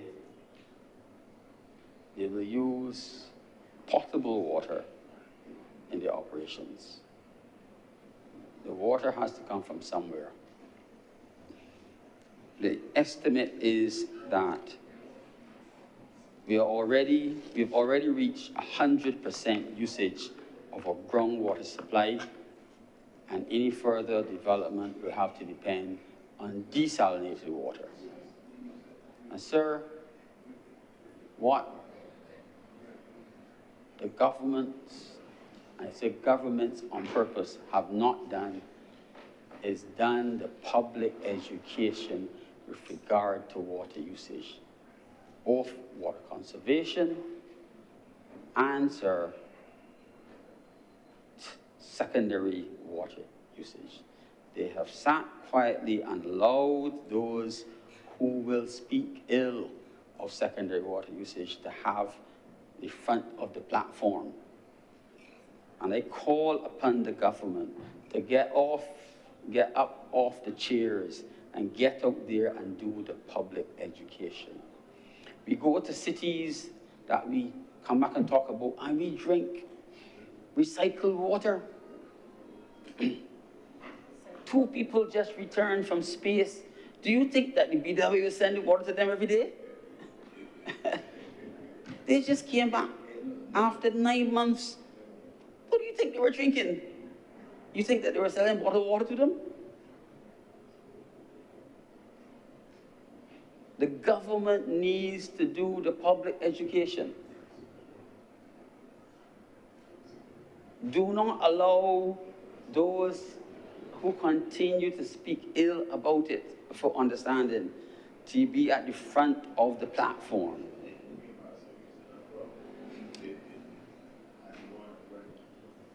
We have to be realistic. Now, the other matter, sir, relates to the cost of water. 75% of the cost of producing potable water is energy. And governments, when they negotiate, we are speaking about a country that is proud of its green energy push. Government, when it negotiates its contracts for desalination, has to put energy at the front, and the cost of green energy has to be in the equation, and it has to be used to determine the cost of the water per cubic meter. It is not enough to just come up with a number out of a hat and we accept it. Because at the end of the day, the consumer has to pay, and no matter how many incentives you give to individuals to have a potable water tank, it still has to be filled with potable water. And you still have to clean it, and you still have to buy a pump, and all the other things. So Senator Malu this morning spoke about the potable water tank, and there are aspects of it that I'm not sure we've got them right, because I happen to have a potable water tank at home. I only have 400 gallons, but I have 2 tanks because I believe that the water has to circulate, and I do not want a large tank that has stagnant water in it. If any of you has the courage to empty your tank and go into the tank to clean it, you'll be surprised at the amount of sludge you will find. And that sludge is not Jell-O, sir. That sludge is not Jell-O. So there will be costs associated with having tanks. There will be costs of filters that are replaceable. Yes, there will be lots of employment generated if people clean the tanks and look after them. And the tanks only have a limited lifespan, the plastic tanks. So it's one thing giving a concession for a tank now, but 10 years, 12 years down the line, when the tank leaks, and you have to replace it, and the pump goes, because the pump runs all the time. As long as you have continuous flow, rather than a reserve tank, the pumps will die. So there'll be ongoing costs. There will also be greater demand on the grid, because every time you turn on your tap and your pressurized valve pressure falls, the pump will cut in and it will burn electricity. So while I am told that in the case of a hurricane and there's a problem with energy supply from the grid, you can have potable water in storage with a tap on it that you can turn on. you will still have to depend on the grid in some circumstances for the power. Sir, I implore the government to speak to the public about the use of the cisterns that we are forced to put in under our houses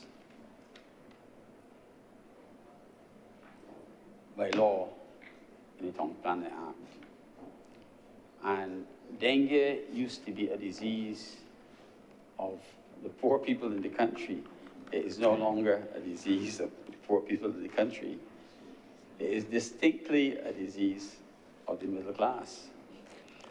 And I speak without proof, but I rather suspect that the mosquitoes which are now present all year round are not flying in from Mars at night, that they're living in the tanks. So we need to educate the public about the use of the tanks, and we need to seriously get on with the business of having green plumbing, where you can flush your toilets and have your washing machine connected to the plumbing in your water storage tank from your roof.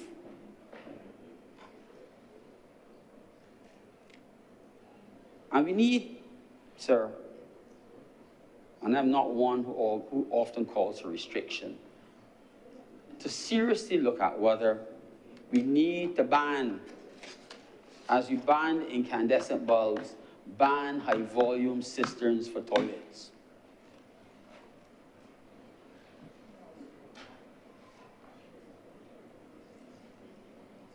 There was a time, sir, when one was able to buy in this country an incandescent bulb. It's now, I think, illegal to sell incandescent bulbs in this country. We should not be installing 5-liter cisterns or 10-liter cisterns in toilets anymore. We should reach the stage where you can have small volume cisterns that use small volumes of water each time you flush them.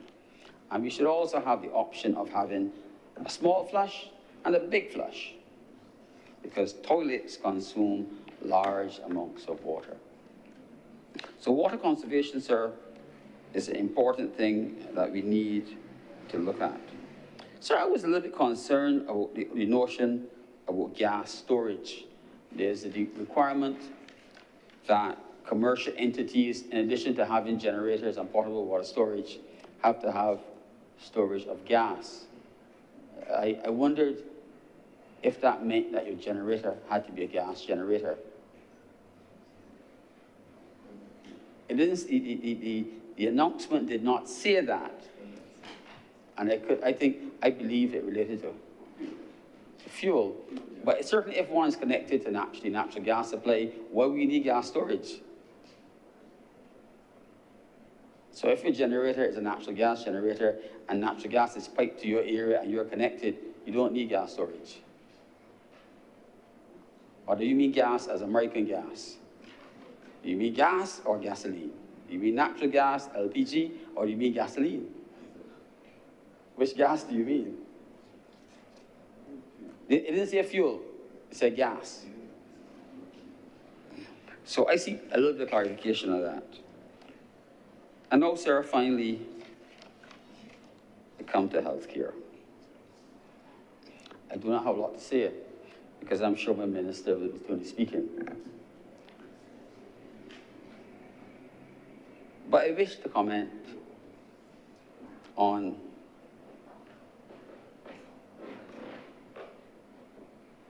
a bit of a carrot and a stick situation. The government, I wish to congratulate the government, sir. I wish to congratulate the government and the minister on finally, you want to hear again? I wish to congratulate the minister and the government on finally, sir, completing the matter of recapitalization of the QBH. It's been long, long overdue. In the former administration, an attempt was made to do such, and I'm glad to see that 15 years on, it has finally happened. So I congratulate the government. It will certainly help the people of the country. But I wish to comment, sir, on dental care in this country. It is atrocious.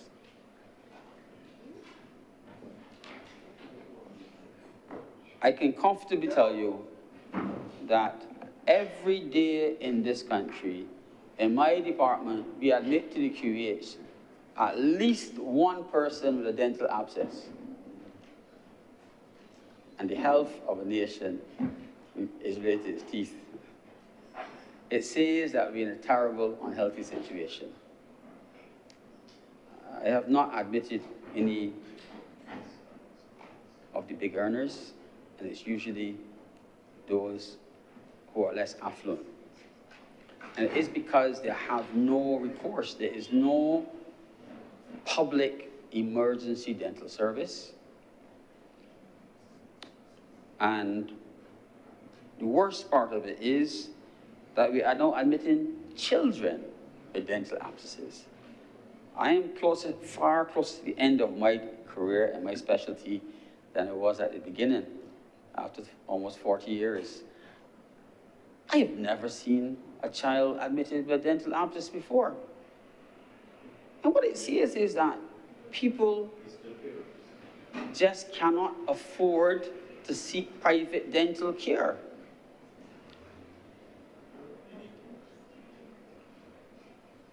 And when the child does get a problem, so the preventive care is not in place, rotten teeth, caries, rotten teeth. So the preventive care is not in place, and when there's a problem, it gets bad enough that the child has to come into hospital. That is, sir, not good. So I urge the government to reactivate its dental program that it had.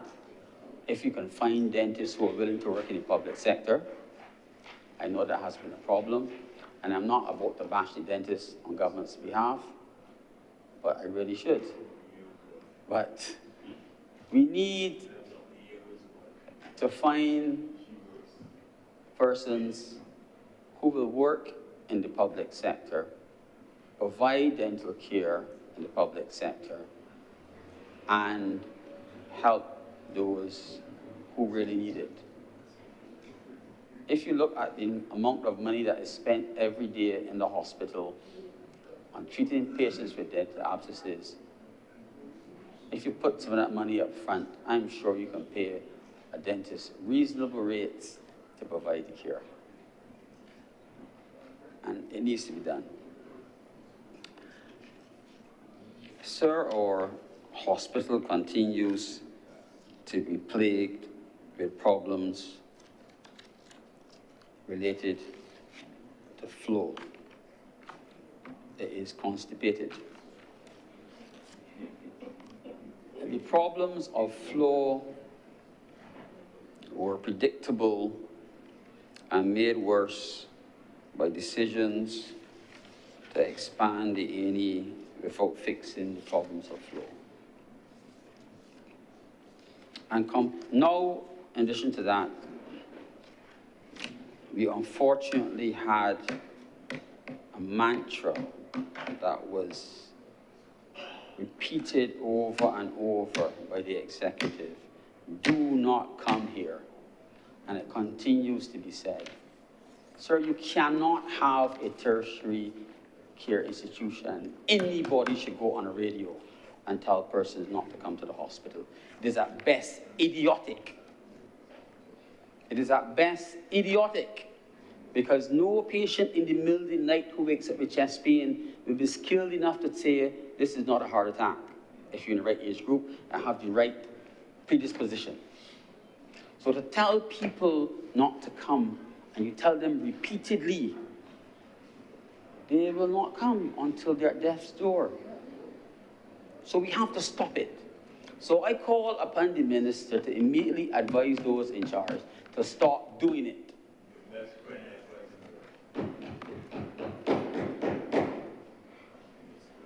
Nowhere in the world will you go anywhere and hear an ad on the radio telling people, don't come to the hospital, unless it's being bombed or something. Nowhere. But we do it in Barbados routinely as part of the course. So I beg, sir, that my minister will advise them to stop it as of today. Now, sir, Sadly, the problems of the A&E department are directly related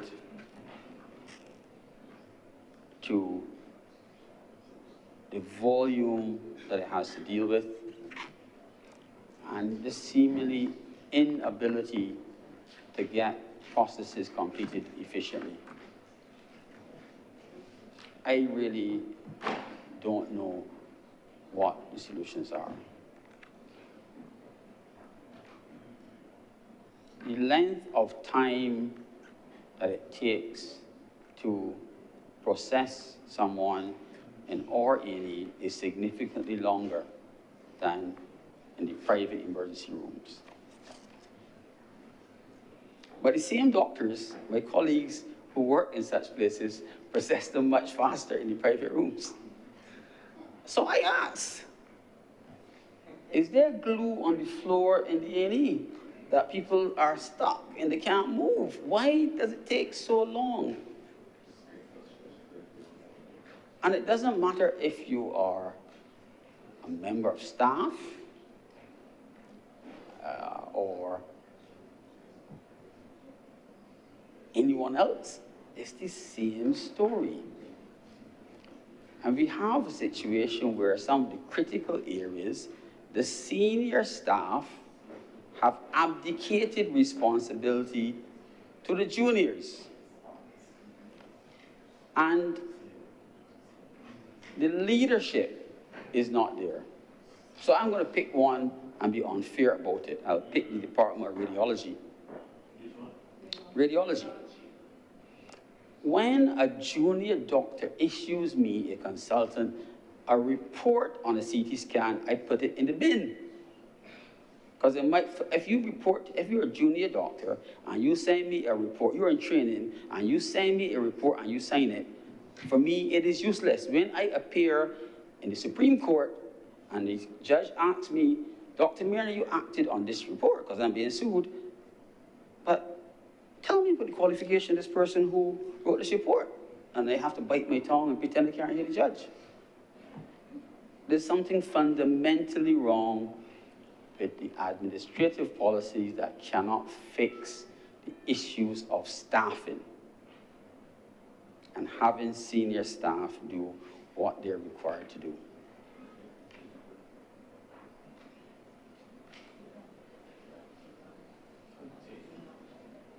So I once again ask my colleague, the minister, to take the necessary action to fix some of these problems. I know he is trying, but he's having a hard time of it. Maybe, sir, he needs some help from another quarter. Sir, I thank you. Thank you very much, Senator Mr. Minard. Senator Cummins. Thank you very much, Mr. President. And I want to take the opportunity to thank all honorable members who have spoken. I want to begin with Senator Walters, who delivered the reply on behalf of the opposition of Barbados. And I want to also express appreciation to the independent members who spoke thereafter and to the members of the government. I want to take the time, Mr. President, in my wrap-up, just to make a document of the House. This is a document of the House, Mr. President, and it really is a response to quite a bit of conversation that has evolved in the public domain, and it was raised yesterday in the contribution from Senator Lindell Nurse. It was raised again by Senator Andrea Worrell this morning. I want to make a document of the House the record of public accounts meetings that have been held in this Parliament between 2018 and now. The issues that were addressed during that period as a consequence, Mr. President, of late reports, either annual reports or special reports of the Auditor General. Between 2018 and 2023, the first session of this Parliament, Mr. President, the first PAC meeting was held on February 1, 2019, second meeting the 9th of September 2019, the next meeting the 23rd of September 2019, Transport Board and the School Meal Center at 6 Roads. Between, Mr. President, November and September of 2020, the special report of the Transport Board was considered by the Public Accounts Committee. Mr. President, in 2018 and 2023, the second session of the PAC, the first 3 meetings up until August 2021 continue to look at the Transport Board report. From August 2021 to November 2021, Mr. President, the election was called in January of 2022. The Public Accounts Committee dealt with the special audits of the Urban Development Commission, which specifically looked at the Special Poverty Eradication Fund and the Barbados Water Authority. The last meeting of the last session before the election of January 2022, which was scheduled for 19th of November 2021, was cancelled. All of those meetings between 2018 and 2021, Mr. President, were chaired by the then, as he was known, Honorable Joseph Atherley in his capacity as leader of the opposition. The members of the committee constituted the existing members of the other place, the existing members on the government side of this place. In 2022, Mr. President, the first session of this government post the election, the first meeting of the PAC was held on June 3rd, 2024. It was an in-camera meeting and it was not broadcast. The second meeting, Mr. President, of the PAC was held on June 24th, 2024. It was an in-camera meeting. It was not publicly broadcast. The third meeting and the final meeting was held on Monday, the 8th of July, 2024. It was an in-camera meeting. It was not broadcast, and all members of the government side were present. On the first meeting that was held on June 3rd, the then member representing the opposition present was the then Senator Tricia Watson. On the second meeting that was there, the current member of the opposition side, Senator Ryan Walters, was present, and the third meeting, Senator Ryan Walters was present. That was the record of the meeting. In that meeting, Mr. President, there was and there is a record held in Hansard. That record, which can be procured from the government, from the Parliament site, from the Parliament of Barbados, will show that the government of Barbados, the government side of the members sitting on the PAC, agreed and felt that the matters which were captured in all of these meetings that I have spoken about ought to be completed, including those for which witnesses had been called, in particular the Transport Board matter and the Barbados Water Authority matter. Those investigations needed to be completed. There was one report that had already been completed, for which the report simply needed to be written up and submitted by the chairman. The chairman, as I've said before, is the leader of the opposition. Mr. President, the members of the government side in those meetings voiced no objection to the inclusion of any reports to be laid in Parliament and to be considered by the PAC. There was no objection. The position of the government then, as it has remained over time, has been we finish what is started. The government is a continuum. There were items on the PAC agenda that we felt needed to be completed, and in fact, the opposition's own member at the time, as she was then Senator Watson, agreed that it was important to finish work that had been started, and she said so in the committee. It is captured in the records of the meeting. The government then went on, Mr. President, to make the point that the matter which has been referred to in the public domain, which is the Hope report, was not then, on the first occasion of our meeting on June 3rd, 2024, as it is not now laid before this Parliament and therefore cannot be considered by the PAC. The government was very clear as well in those meetings that we had no objection once the report was laid that it would be considered by the PAC as a properly laid and presented document of this chamber. It is incorrect.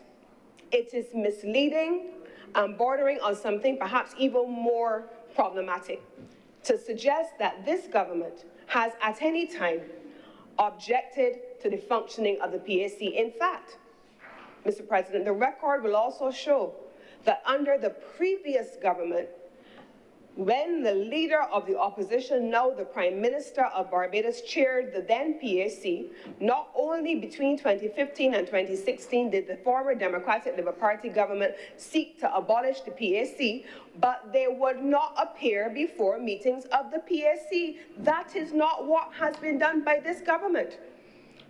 In fact, I can say without question that the Prime Minister has ensured that on every occasion that there is a meeting called by this Parliament on any matter, the government side takes its business seriously and is present at all times. Anyone who is watching this Senate will see, and they call me Principal Cummins for a reason, they will see that when the cameras come on, the government side is in their seats at all times. We have been here in our seats at all times, also for PAC.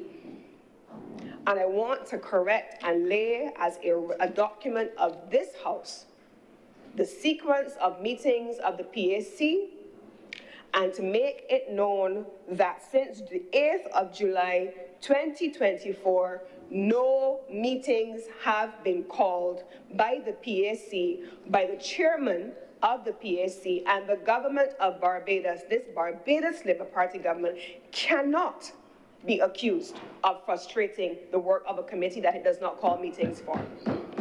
Cannot be. I wanted to use the time also as I close today's debate on the appropriation bill to speak not specifically about the details of the bill itself, but I want to make a point, Mr. President, coming out of this PAC document that I have just laid.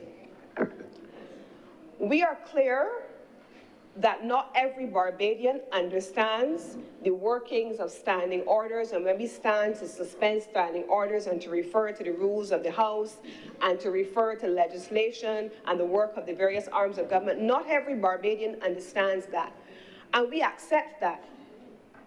But it is not a moment to take advantage of the public of Barbados to engage in scaremongering, fear-mongering, misinformation, lack of information, or twisted information. That is not the Barbados that we want to have any part of.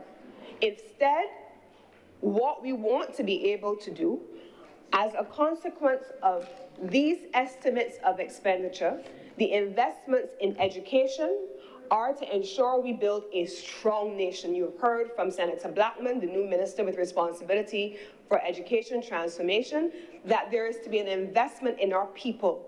An investment, Senator Blackman, also needs to be done in civic education for our people as well, so they understand when people are trying to mamagay them. We heard from our new minister with responsibility for MIST. He has spoken about empowering our youth, getting them into a place where they can lead, and they will lead with integrity, Mr. President. We support that. And Senator Gregory Nichols, my schoolmate and comrade. No, not her comrade, at St. Michael's School. I don't know why he keeps forgetting that part. Senator Gregory Nichols, Mr. President, gave a stellar history lesson in here today, Mr. President.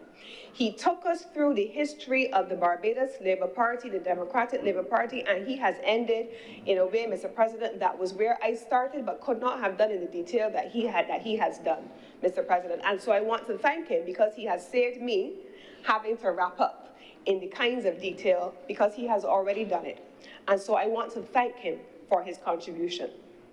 Mr. President, as I close, as I beg to suspend this session in a few moments and to beg that this bill be read a second time in a minute, I want, Mr. President, to also thank the honorable senators who have been here over the course of the last few days, delving into the weeds and the details of the 2025 to 2026 estimates of expenditure, looking back historically at what has been spent by governments, and to be able to share with the people of Barbados the balance between a government rescuing a country in the first instance while simultaneously navigating crises domestically and internationally, and still at the same time making a commitment to people, to communities, to youth, to education, to health, Mr. President. That is who the Barbados Labour Party has been. It is captured in these estimates. It is captured in the budgetary statement that has been delivered by the Minister in the Ministry of Finance, and it is captured in the philosophy of this Barbados Labour Party. And with these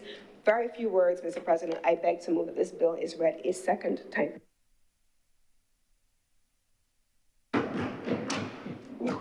The question is that this bill be read a second time. For those honorable senators in favor, please say aye. Aye. Those against, please say no. Methinks the ayes have it. Mr. President, the bill has been certified a money bill. Yes, I hereby certify the money bill, and we therefore will not be going into the committee stage.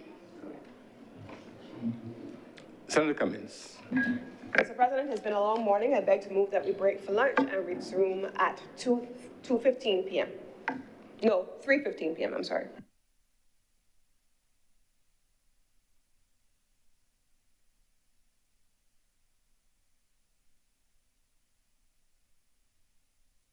I'm so sorry, Mr. President. It's been a long day. I beg to move that the bill be read a third time. The question is that this bill be read a third time. Will those honorable senators in favor, please say aye. Aye. Those against, please say no. Methinks the ayes have it. Senator Cummins.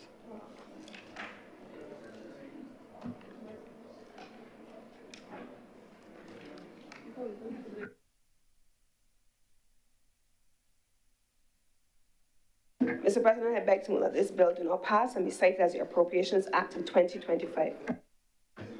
The question is that this bill do not pass and be cited as the Appropriations Act 2025.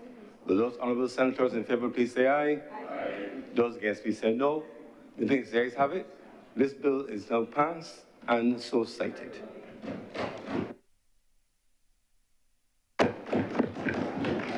Mr. President, I beg to move that we suspend this sitting for lunch until 3:15 p.m.